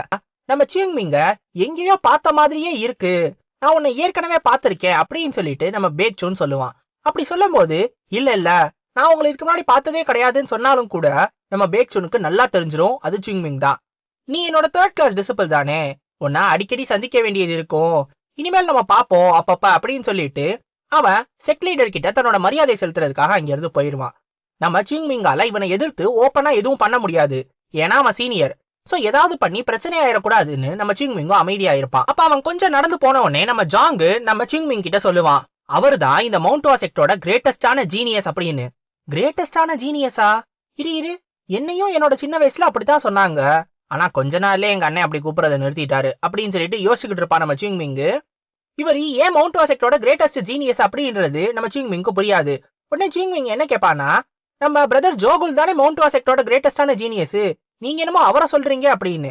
ஆனா நம்ம ஜோகுல் சொல்லிடுவான், இல்ல என்னால அவருக்கு எதிரா சின்ன கேண்டில கூட பிடிச்சிருக்கு இருக்க முடியாது, என்னால அவரோட கம்பேர் பண்ணவே முடியாது என்னைய அப்படின்னு சொல்லிட்டு அவனே தாழ்த்திக்கிடுவான். ஆமா இப்படியே இருந்தீன்னா நல்லா நீ ஜெயிச்சு வாழ்க்கையில உருப்பட்டுருவ அப்படின்னு சொல்லிட்டு நம்ம சூயிங் மிங் ஒரு ரியாக்ஷன் கொடுப்பான். அப்ப எல்லா செகண்ட் கிளாஸ் டிசிபிள்ஸும் நம்ம செக்ட் லீடர் முன்னாடி போய் நின்ன உடனே கரெக்டா நம்ம சியோலும் அங்க நின்றோம். சோ சியோல பார்த்த உடனே நம்ம சூயிங் மிங் யோசிப்பான், இந்த பொண்ணு என்ன பத்தி எதுவும் சொல்லிராதே, இது செகண்ட் கிளாஸ் டிசிபிளா இருந்தாலும் இப்படிலாம் பண்ணுது, என்ன பண்றது அப்படின்னு யோசிச்சுக்கிட்டு இருப்பான். அப்ப நம்ம ஜோகுல் இதை பார்த்துட்டு, ஓஹோ உனக்கும் தெரிஞ்சு போச்சா, நீயும் அவங்கள தானே பாக்குற, அவங்க உண்மையிலே அழகா இருக்காங்க தானே அப்படின்னு சொல்லிட்டு பேசுவான். யார பத்தி பேசுறீங்கன்னு நம்ம சியோல பத்தி தான் பேசுறேன், அவங்க இந்த சாங்ஷிலேயே ஒரு கிரேட்டஸ்ட் பியூட்டின்னு சொல்றாங்க, அவங்க மொத்த சாங்ஷிக்குமே ஒரு உண்மையான ஒரு அழகான ஒரு பொண்ணு, அவங்கள பார்த்தாலே எல்லாரும் பார்த்துக்கிட்டே இருப்பாங்க, ஆனா நீ அவங்கள அப்படிலாம் பார்க்க கூடாது, அவங்களுக்கு ஏற்கனவே நம்ம பேக்சூனை பிடிச்சிருக்கு அப்படின்னு சொல்லிட்டு பேசிக்கிட்டு இருப்பானா, பிளா அப்படின்னு சொல்லிட்டு நம்ம சிங்மிங் ஒரு ரியாக்ஷன் கொடுப்பான். இந்த மாதிரி நீங்க இதெல்லாம் பேசிக்கிட்டு இருக்கிறதுக்கு நீங்க அந்த நேரத்துல ஒரு ஸ்வாட் எடுத்து ஒரு 4 ஸ்விங் பண்ணியிருந்தீங்கன்னா இன்னி யாரோ ஒரு நல்ல மார்ஷியல் மாஸ்டரா நீங்க மாறி இருப்பீங்கல்ல. ஏன் ஜோகுல் பிரதர் இப்படிலாம் பண்ணிக்கிட்டு இருக்கீங்க அப்படின்னு போய் கேட்பான். அப்படியே ஓப்பனாவே உண்மையை சொல்லிடுவான் நம்ம சிங்மிங். அப்ப இந்த செகண்ட் கிளாஸ் டிசிபிள்ஸ் எல்லாம் அவங்களோட மரியாதையை நம்ம செக்ட் லீடருக்கு செலுத்தின உடனே நம்ம செக்ட் லீடர் கேட்பாரு, நீங்க உங்க ட்ரைனிங் எப்படி இருந்துச்சு, நீங்க என்ன அச்சீவ் பண்ணணும்னு நினைச்சீங்களோ அத இந்த ட்ரைனிங் மூலமா நீங்க அச்சீவ் பண்ணிட்டீங்களா அப்படின்னு சொல்லி கேட்பாரு. உடனே இந்த பேக்சூனும் சொல்லுவா, எங்களோட ட்ரைனிங் அவ்வளவு ஈஸியான ட்ரைனிங்கா இல்ல, உண்மையில ஒரு கஷ்டமான ட்ரைனிங்கா தான் இருந்துச்சு. ஆனாலும் இந்த ட்ரைனிங் மூலமா நாங்க தெரிஞ்சுக்கிட்ட ஒரு முக்கியமான விஷயம், நாங்க போக வேண்டிய தூரம் இன்னும் ரொம்ப தூரம் இருக்கு. அப்படின்னாலும் இந்த ட்ரைனிங்ல நாங்க எங்களோட பாஸ்ட் செல்ஃபை தாண்டி வந்துட்டோம்னு எங்களுக்கு ஒரு நம்பிக்கை இருக்கு. அந்த நம்பிக்கைய நாங்க இந்த ட்ரைனிங் மூலமா கத்துக்கிட்டோம் அப்படின்னு சொல்லி சொல்லுவான். சரி, நீங்க பண்ணதுல ரொம்ப ரொம்ப சந்தோஷம் அப்படின்னு சொல்லிட்டு நம்ம செக்ட் லீடர் நேரா ஹியூன் யங்குக்கு திரும்பி எல்லா பார்ட்டிக்கான எல்லா ஏற்பாடையும் பண்ணிருங்க, ஏன்னா எல்லா செகண்ட் கிளாஸ் டிசிபிள்ஸ் வந்ததையும் நம்ம வரவேற்கணும்ல அப்படின்னு சொல்லிக்கிட்டு இருப்பாரு. ஆனா ஹியூன் யங்கு முறைச்சுக்கிட்டே போவாரு. ஆமா, இவனுங்களுக்கு இந்த காசு செலவு பண்ணி இதை வைக்கிறது தான் ஒரு முக்கியம் அப்படின்னு சொல்லிட்டு அங்க இருந்து போயிருவாரு. நம்ம செகண்ட் கிளாஸ் டிசிபிள்ஸ் எல்லாம் இவனுங்களை வரவேற்கிறதுக்காக அரேஞ்ச் பண்ண அந்த பார்ட்டியை பார்த்துட்டு நம்ம கண்ட காட்சியெல்லாம் உண்மைதானா அப்படின்ற அளவுக்கு அதிர்ச்சியா இருப்பானுங்க. ஏன்னா அவனுங்க முன்னாடி சிக்கன் அது இதுன்னு எல்லாமே இருக்கும். இவ்வளோ சாப்பாடையும் நான் பார்த்து ரொம்ப நாள் ஆச்சு அப்படின்னு யோசிச்சுக்கிட்டு இருப்பானுங்க. அவனுங்க விட்டுட்டு போன மவுண்ட் வாசெக்ட் இப்ப அதே நிலைமையில இல்லையோ அப்படின்னு சொல்லி அவனுங்களுக்கு எல்லாம் தோணும். ஏன்னா அவனுங்க விட்டுட்டு போனப்ப இந்த மவுண்ட் வாசெக்ட் உண்மையிலே ஒரு புவரஸ்டான புவர் செக்டா இருந்துச்சு. பெக்கர் செக்டை விட ரொம்ப ரொம்ப ஒரு ஏழ்மையான நிலைமையில இருந்தானுங்க. அவனுங்களாவது பேருக்கு தான் பெக்கர் செக்டா இருந்தானுங்க. ஆனா இந்த மவுண்ட் வாசெக்ட் உண்மையிலே ஒரு பெக்கருக்கான செக்டா இருந்துச்சு. அப்படி இருந்த ஒரு செக்ட் எப்படி இப்படி மாறுனுச்சு, இந்த ஒரு வருஷத்துல அப்படி என்னதான் நடந்துச்சுன்னு இந்த பேக்சூன் யோசிச்சுக்கிட்டு இருப்பான். அப்ப என்ன நடக்குதுன்றது இந்த பேக்சூனுக்கு புரியாததுனால பக்கத்துல உட்கார்ந்து இருக்கிற நம்ம உன்கும் கிட்ட கேட்பான், அப்படி என்னதான் நடந்துச்சுங்க, எப்படி நம்ம செக்ட் இப்படி மாறிடுச்சு, அப்படியே தலைகீழ மாறின மாதிரி இருக்கேன்னு கேட்கும் போது நம்ம உன்கும் சொல்லிடுவாரு, நீ எல்லாத்த பத்தியும் சொல்லணும்னா ரொம்ப நேரம் ஆகும், ஏன்னா நீ தெரிஞ்சுக்க வேண்டிய விஷயங்கள் நிறைய இருக்கு, அது ஒரு பெரிய கதை. இப்போதைக்கு நீ தெரிஞ்சுக்க வேண்டிய விஷயம் என்னன்னா, ஒரு லக்கியான ஒரு ஸ்டாரு நம்ம மவுண்ட் வாசெக்டுக்கு கதவை உடைச்சுக்கிட்டு உள்ள வந்துருச்சுன்னு சொல்லுவான். பார்த்தா உண்மையிலே கதவை உடைச்சுக்கிட்டு ஒருத்தன் உள்ள வருவான். வேற யாரும் கிடையாது, அந்த உன்கும் சொன்ன அந்த லக்கியான ஸ்டாரு நம்ம சிங்மிங் தான் அது. சோ நம்ம சிங்மிங் அந்த பார்ட்டி நடக்கிற அந்த இடத்தோட கதவை உடைச்சுக்கிட்டு உள்ள வந்து சாப்பிடுறதுக்காக நேரா போய் உட்கார்ந்துருப்பான். அப்படி அவனை பார்த்த உடனே நம்ம பேக்சூன் யோசிப்பான், என்ன பண்றான் இவன் அப்படின்னு. அப்படி கோவமா போற நம்ம சிங்மிங் நேரா நம்ம ஜாங் பக்கத்துலயும் ஜோகுல் பக்கத்துலயும் போய் உட்கார்ந்துக்கிருவான். அப்படி உட்கார்ந்தோடனே இந்த பேக்சூன் யோசிச்சுக்கிட்டே இருப்பான், என்ன இவன் பாட்டுக்கு வந்தா அவன் பாட்டுக்கு போய் உட்கார்ந்துக்கிட்டா, நம்ம சீனியர் உன்குமும் ஒன்னும் சொல்லல, மத்த தேர்ட் கிளாஸ் டிசிபிள்ஸும் ஒன்னும் சொல்ல மாட்டாங்க, இங்க என்னதான் நடக்குது அப்படின்னு சொல்லி யோசிச்சுக்கிட்டு இருப்பான். அப்ப நம்ம ஜாங் கேட்பான், எதுக்காக நீ கோவமா வந்திருக்க அப்படின்னு. உடனே நம்ம சிங்மிங் என்ன சொல்லுவானா, என்னைய திரும்பியும் அந்த இன்ஹுவா மெர்ச்சன்ட் கில்டுக்கு போயிட்டு வர சொல்றாங்க, நான் என்ன தூது புறாவா அப்பப்ப என்னைய போயிட்டு வர சொல்றதுக்கு, எனக்கு என்ன வேற வேலை இல்லையா, எப்ப பார்த்தாலும் என்னையே அமிச்சுக்கிட்டு இருக்காங்க அப்படின்னு சொல்லிட்டு நம்ம சிங்மிங் ரொம்ப கடுப்பாகிக்கிட்டு இருப்பான். ஆக்சுவலா நம்ம செக்ட் லீடர் தான் இவனை கூப்பிட்டு இங்க போயிட்டு வர சொல்லியிருக்காரு போல. அப்படி சொன்னதை கேட்டு கடுப்பாகி தான் இந்த சிங்மிங் இப்படிலாம் பேசிக்கிட்டு இருக்கான். இருந்தாலும் அவனை அமைதிப்படுத்துறதுக்காக நம்ம ஜாங்கும் நம்ம ஜோகுலும் கொஞ்சம் அமைதியாயிரு, ஏன் கடுப்பா இருக்க, உனக்கு அது பிடிச்ச விஷயம் தானே, உன்னதான் நல்லா பாத்துக்குருவாங்களா இங்க, கொஞ்சம் அமைதியாயிரு அப்படின்னு சொல்லி அவனை அமைதிப்படுத்திக்கிட்டு இருப்பாங்க.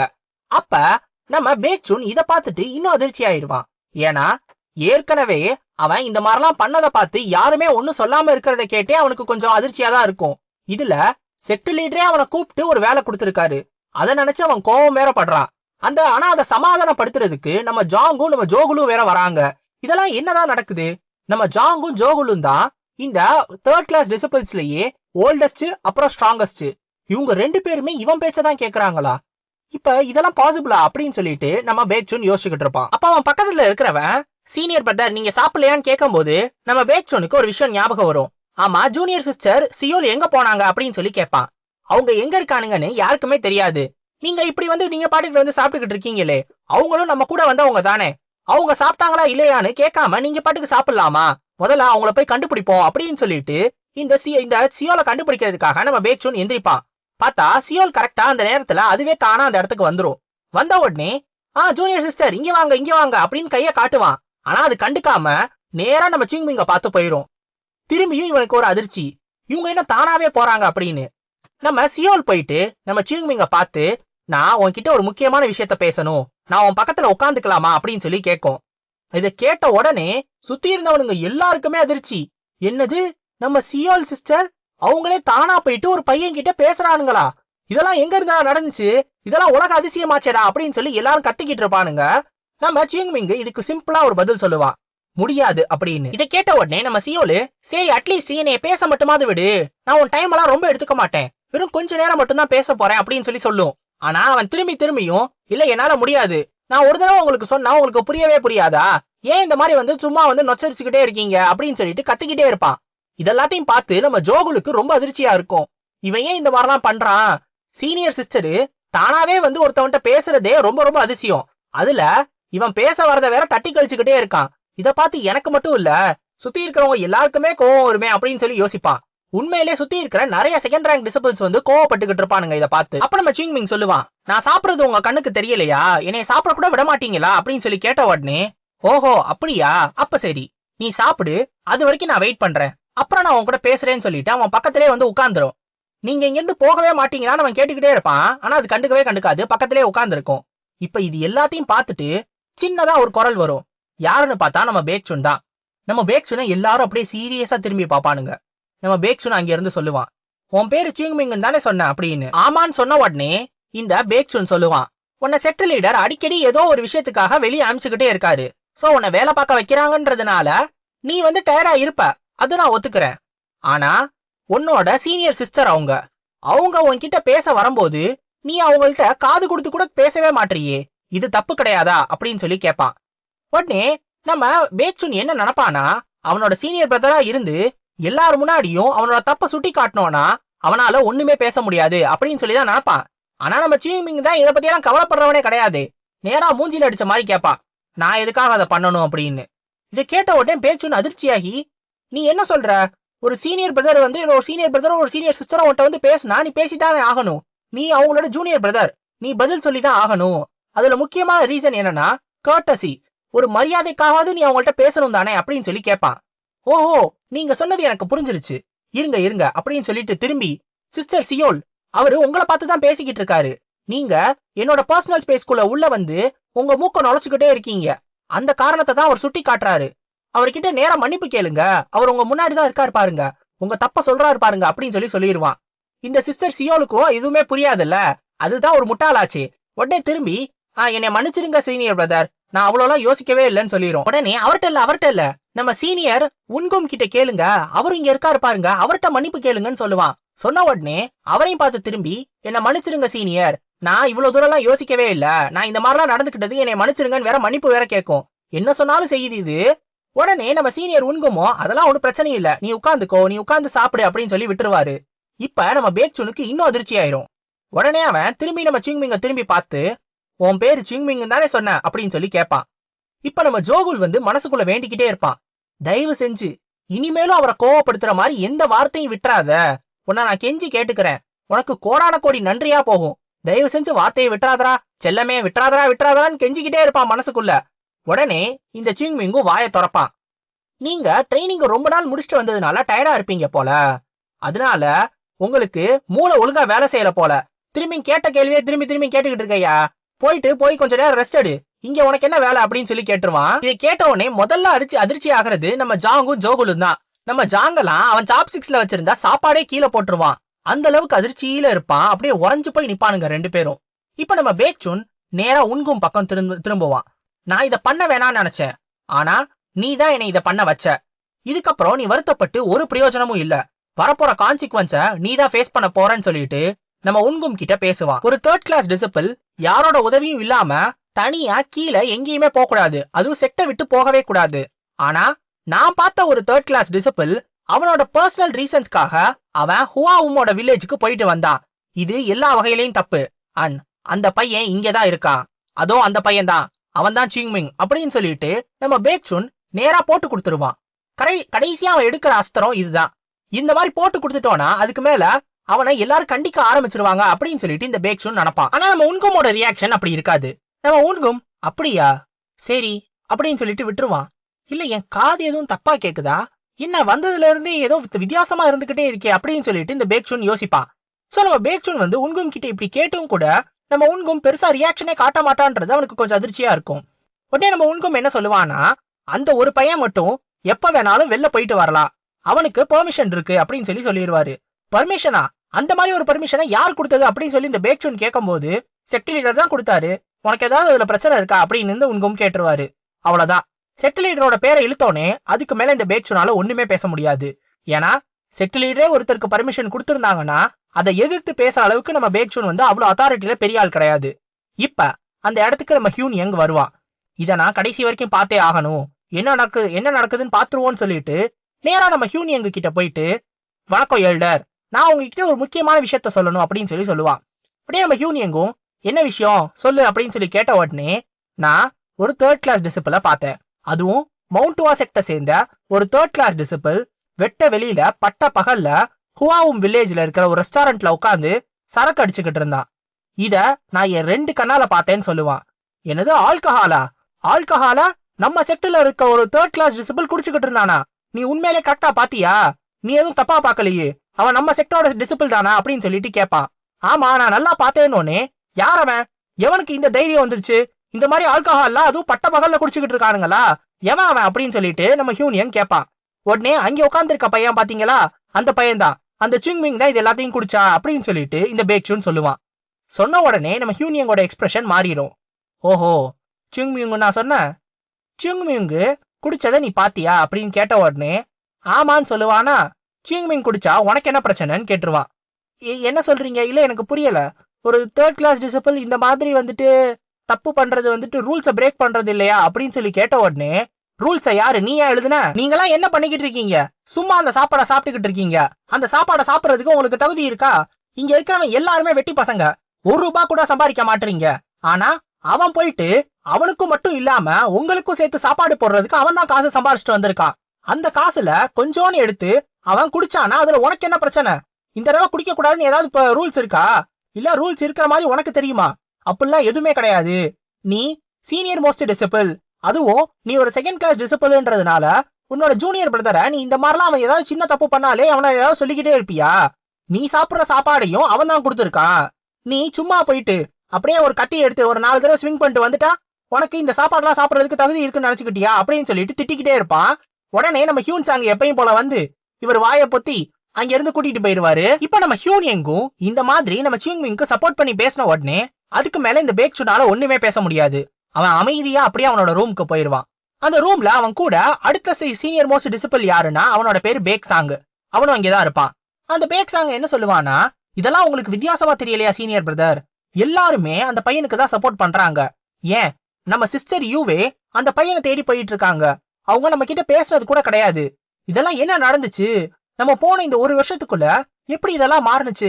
நம்ம கஷ்டப்பட்டுட்டு அங்க அவ்வளவு ட்ரைனிங் முடிச்சுட்டு இங்க வந்திருக்கோம், ஆனா நம்மள யாருமே வெல்கம் பண்ணவே இல்லையே ஒழுங்கா அப்படின்னு சொல்லிட்டு பேசுவான். உடனே நம்ம பேக்சூன் சொல்லிடுவான், நம்ம வெல்கம் பண்ற வயசுல இல்ல, ஆனாலும் நீ என்ன ஃபீலிங்கோட இதை சொல்றன்றது எனக்கு புரியுது அப்படின்னு சொல்லிட்டு யோசிப்பான். உண்மையிலேயே இந்த மவுண்ட் வாசெக்ட் ரொம்ப மோசமான நிலைமையில இருக்கும் போதுதான் அந்த மவுண்ட் வாசெக்டோட பிக்கஸ்ட் ஹோப்பா இந்த 2nd கிளாஸ் டிசிபிள்ஸ் மாறினானுங்க. இந்த மவுண்ட் வாசெக்ட்ல 3rd கிளாஸ் டிசிபிள்ஸால அடுத்து இந்த செக்டை எடுத்துட்டு போக முடியாத நிலைமையில இல்ல. அதனால இந்த 2nd கிளாஸ் டிசிபிள்ஸ் தான் வளர்ந்து இந்த செக்டை அடுத்த நிலைமைக்கு கொண்டு போவாங்கன்னு எல்லாருமே நம்பினாங்க. அப்படி நம்பின ஒரு செக்ட்ல முக்கியமான ஹோப்பா இருந்தது இந்த பேக்சூன் தான். அப்படி இருந்த இந்த பேக்சூன் நான் தான் இந்த செக்டையே அடுத்த நிலைமைக்கு கொண்டு போவேன்னு யோசிச்சுக்கிட்டு இருப்பான். ஆனா திடீர்னு ஒரு பொடியை எங்க இருந்தோ மொத்த செக்டையும் அவன் கண்ட்ரோல்ல வச்சிருக்கான். இது எப்படி நடந்துச்சுன்னே அவனுக்கு தெரியல. அவனுக்கு இருக்கிற பெரிய குழப்பமே இதெல்லாம் எங்க இருந்து ஆரம்பிச்சிச்சு அப்படின்றதுதான். இந்த காரணத்தினால இந்த விஷயம் என்னன்னு தெரிஞ்சுக்கிறதுக்காக ஒருத்தனை அவனோட ரூமுக்கு வர சொல்லி இருப்பான். நம்ம ஜாங் தான் அது. நம்ம ஜாங் உள்ள வந்தோடனே அவனை உட்கார வச்சு அவனுக்கு டீ எல்லாம் ஊத்தி கொடுத்து, நாங்க இல்லாத இந்த கொஞ்ச நாட்கள்ல நீ உன்னோட ஜூனியர் பிரதர்ஸ நல்லாவே பாத்துக்கிட்ட, ரொம்ப கஷ்டமா இருந்திருக்கும்ல அப்படின்னு சொல்லி கேட்பான். இந்த மாதிரி பாத்துக்கிட்ட எல்லா விஷயங்களும் இல்ல நான் ஒரு சீனியர் பிரதரா இருந்து அவனுங்களுக்கு என்ன செய்யணுமோ அதை தான் செஞ்சேன், என்னோட கடமையை தான் நான் செஞ்சேன் அப்படின்னு சொல்லிடுவான். சரி, ஆனாலும் இப்ப மவுண்ட் வாசெக்ட் நாங்க போனப்ப இருந்த மாதிரி இல்லையே, இதுவும் ஒரு சில பேரால நடந்த மாதிரி தோணுதே அப்படின்னு சொல்லிட்டு நம்ம பேக்சூன் கேட்பான். அது சிங்மிங் தான் அப்படின்றது நம்ம ஜாங்குக்கு நல்லாவே தெரியும். அவனோட சீனியர் பிரதரா நான் தான் அவனுக்கு எதையும் சொல்லி கொடுக்காம போயிட்டேன். அவன் ஏதாவது உங்ககிட்ட தப்பா பேசியிருந்தானா அதுக்காக அவனை மன்னிச்சிருங்க, நீங்க என்ன தண்டனை கொடுக்கணும்னு ஆசைப்பட்டாலும் அதை எனக்கு கொடுங்க அப்படின்னு சொல்லிட்டு நம்ம ஜாங்கு சொல்லுவான். ஆனா இந்த பேக்சூன் கேட்பான், முதல்ல நாங்க இல்லாத இந்த கொஞ்ச நாட்கள்ல என்ன நடந்துச்சுன்றத சொல்லு, அப்புறம் என்ன பண்ணணும்ன்றத நான் முடிவு பண்ணிக்கிறேன்னு சொல்லிடுவான். சோ இப்ப நம்ம ஜாங்கும் நடந்த எல்லா விஷயத்தையும் சொல்லுவான். சொன்ன உடனே இந்த பேக்சூனுக்கு நல்லா தெரிஞ்சு போயிரும் இப்ப என்ன நடந்துச்சுன்றது. முதல்ல நம்ம சியூங்மிங் தான் இந்த செக்டுக்குள்ள வந்த உடனே கொஞ்ச நாட்கள்லயே இந்த செக்டோட ட்ரெஷர்ஸ கண்டுபிடிச்சிருக்கான். அப்படி கண்டுபிடிச்சு பிசினஸ் எல்லாத்தையும் மீட்டு கொடுத்து எல்லா கடனையும் கட்ட வச்சிருக்கான். அது மட்டும் கிடையாது, எல்டர் ஹுவாங்கோட நோயை குணப்படுத்தி அவரையும் காப்பாத்தி அது மூலமா இன்னும் நிறைய பணத்தை இந்த செக்டுக்குள்ள கொண்டு வந்திருக்கான். இப்ப இந்த செக்ட் இந்த நிலைமையில இருக்கிறதுக்கு காரணமே நம்ம சியூங்மிங் தான். அப்படி ஒரு நிலைமைக்கு நம்ம சியூங்மிங் இந்த செக்டை மாத்தி இருக்கான். இது எல்லாத்தையும் கேட்ட உடனே நம்ம பேக்சூனுக்கே கொஞ்சம் அதிர்ச்சியா தான் இருக்கும். ஏன்னா அவன் பண்ணது ஒரு சாதாரண விஷயங்கள் கிடையாது. இது எல்லாமே மவுண்ட்வா செக்டை போட்டு உலுக்கிக்கிட்டு இருந்த ஒரு சில தலைவலிங்க, அதுவும் ரொம்ப வருஷமா உலுக்கிக்கிட்டு இருந்த தலைவலிங்க. இது எல்லாத்தையும் அவன் ஒரே ஆளா நின்னு காலி பண்ணியிருக்கான். இந்த காரணத்தினாலதான் எல்லா எல்டர்ஸும் அவனை சப்போர்ட் பண்றாங்கன்றது இப்ப நம்ம பேக்சூனுக்கு தெரிஞ்சு போச்சு. ஜாங் அதுக்கப்புறம் அங்க இருந்து போக சொல்லிடுவான். அந்த பேக்சாங் கூட பேசிக்கிட்டு இருப்பான். அப்ப அந்த பேக்சாங்னு ஒருத்தன் கூட நின்னால அவன் என்ன சொல்லுவானா, மேபி இதெல்லாம் அவ்வளவு பெரிய கான்ட்ரிபியூஷனா இருக்காதுன்னு எனக்கு தோணுதுன்னு சொல்லுவான். நீ இப்ப என்ன சொல்ல வர, தெளிவா சொல்லு அப்படின்னு சொல்லி நம்ம பேக்சூன் கேட்கும் போது இந்த பேக்சாங் என்ன சொல்லுவானா, இல்ல மவுண்ட்வா செக்ட் பேசிக்கா பாத்தீங்கன்னா ஒரு martial art sect. Martial art செக்ட்ல மார்ஷியல் ஆர்ட்ஸ்க்கு சம்பந்தப்பட்ட மாதிரி ஏதாவது அவன் கான்ட்ரிபியூஷன் பண்ணியிருந்தானா அப்ப அவனை தலையில தூக்கி வச்சு கொண்டாடலாம். ஆனா அவன் வெறும் பணத்தை தானே சம்பாரிச்சிருக்கான். பணத்தை சம்பாரிச்சதுக்கு அவனை தலையில தூக்கி வச்சு கொண்டாடணும்னு அவசியம் கிடையாது அப்படின்னு சொல்லிட்டு சொல்லுவான். இதை கேட்ட உடனே இந்த பேக்சூன், இல்ல நீ அமைதியாயிரு, இதெல்லாம் இப்ப நீ சொன்னத எல்டர்ஸ் யாராவது கேட்டாங்கன்னா அவங்க உண்மையிலே வருத்தப்படுவாங்க, அவங்களோட முடிவு சரியில்லையோன்னு நினைப்பாங்க. நீ ஆனா சொன்னது எனக்கும் புரிஞ்சிருச்சுதான். உண்மையிலேயே நம்ம ஒரு மார்ஷியல் ஆர்ட்ஸ் செக்ட். அது மட்டும் இல்லாம இப்ப மவுண்ட்வா செக்டுக்கும் சதனேஜி செக்டுக்குமான அந்த கான்ஃபரன்ஸ் ரொம்ப பக்கத்துல வந்துருச்சு. அது இன்னும் பக்கத்துல வர வர கண்டிப்பா எல்லா எல்டர்ஸ்க்கும் மார்ஷியல் ஆர்ட்ஸ் தான் முக்கியம்ன்றது தெரிஞ்சிடும். அப்ப போக போக எல்லாத்தையும் அவங்க பழைய மாதிரி மாத்திடுவாங்க, நீ கவலைப்படாத, எல்லாம் சரியாயிரும்னு சொல்லுவான். அப்ப இந்த பேக்சாங்குக்கு ஒரு யோசனை வரும், நம்ம ஏன் இப்படி பண்ணக்கூடாதுன்னு சொல்லுவான். அதாவது என்னன்னா, இப்ப இந்த கான்ஃபரன்ஸ்ல 3rd கிளாஸ் டிசிபிள்ஸும் கலந்துக்க போறாங்க. அப்படின்னா அவங்களும் ட்ரைனிங் பண்ணி தான் ஆகணும். ஆனா அவங்க பெருசா ட்ரைனிங் பண்ற மாதிரியே தெரியல. அப்ப நம்மளே போய் அவங்கள பர்சனலா டீச் பண்ணோம்னா நம்ம மார்ஷியல் ஆர்ட்ஸை பாத்துக்கிறதோட அவங்களுக்கும் நம்ம ஹெல்ப் பண்ணுவோமே அப்படின்னு சொல்லிட்டு சொல்லுவான். இதை சொன்ன உடனே இந்த பேக்சூனுக்கு ஒரு ஐடியா வந்துடும். நீ சொல்ற ஐடியா நல்ல ஐடியா தான். நீ உண்மையிலே நம்ம டிசிபிள்ஸ்க்காக இவ்வளவு கவலைப்படுறீல, உண்மையிலே நல்லது. அந்த சியூங்மிங் மார்ஷியல் ஆர்ட்ஸ்லயும் டேலண்டடா இருப்பான்னு நான் நினைக்கிறேன். அப்படி இல்லைன்னா நான் இனிமேல் பண்ண போறது எல்லாத்தையும் அவனால தாங்கவே முடியாது. அப்ப அவன் ஏன் என்கிட்ட பிரச்சனை பண்ணோன்றத ஃபீல் பண்ணுவான்னு யோசிப்பான். இது எல்லாத்தையும் இவன் யோசிச்சுக்கிட்டு இருக்கான். ஆனா அங்க என்ன சிச்சுவேஷன் தெரியுமா, நம்ம ஜாங் உள்ள போனோனே பார்த்தா நம்ம சியூங்மிங் நல்லா தூங்கிக்கிட்டு இருப்பான். பக்கத்துல ஜோகுல் மட்டும் தான் முழிச்சிருப்பான். நம்ம ஜோகுல் என்ன ஆச்சு, அவங்க உங்ககிட்ட என்ன கேட்டாங்கன்னு கேட்ட உடனே அவங்க எப்பயும் போல என்ன நடந்துச்சுன்னு தான் கேட்டாங்க. மறைக்கிறதுல எந்த பிரயோஜனமும் இல்லைன்றதுனால நான் எல்லாத்தையுமே சொல்லிட்டேன். ஆனா அவங்களோட ரியாக்ஷன் அந்த அளவுக்கு நல்லா இல்ல அப்படின்னு சொல்லிட்டு நம்ம ஜாங் சொல்லுவான். திரும்பி நம்ம சியூங்மிங்கையும் பாப்பான். நீ மட்டும் வாயை திறக்காம இருந்திருந்தீங்கன்னா இவ்வளவு பிரச்சனையே வந்திருக்காதரா, தேவையே இல்லாம போயிட்டு அவரை வெறுப்பேத்தியே இன்னும் அதிகமா ஆக்கிட்டான் இந்த பிரச்சனைய. ஆனாலும் இவன் எப்படி பச்சை குழந்தை மாதிரி தூங்கிக்கிட்டு இருக்கான் பாரு அப்படின்னு சொல்லிட்டு அவனை பார்த்துட்டு யோசிச்சுக்கிட்டு இருப்பான். இவனுங்க 2 பேருக்குமே தெரிஞ்சிரும், இப்ப நம்ம சியூங்மிங் பண்ண பிரச்சனைனால இந்த சீனியர்ஸ் எல்லாருமே இந்த 3rd ரேங்க் டிசிபிள்ஸ் மேல ரொம்ப கோவமா இருப்பாங்க. சோ அப்படி கோவமா இருக்கிறதுனால கண்டிப்பா அடுத்த வேற 3rd ரேங்க் டிசிபிள்ஸ்க்கு பிரச்சனை வரும். சியூங்மிங் கிட்ட போய் யாரும் பிரச்சனை பண்ண மாட்டானுங்க. ஆனா மத்தவனுங்களுக்கு வர பிரச்சனையை அவனுங்களால சமாளிக்க முடியாது. அதனால என்ன பண்றதுன்னு யோசிச்சுக்கிட்டு இருப்பானுங்க.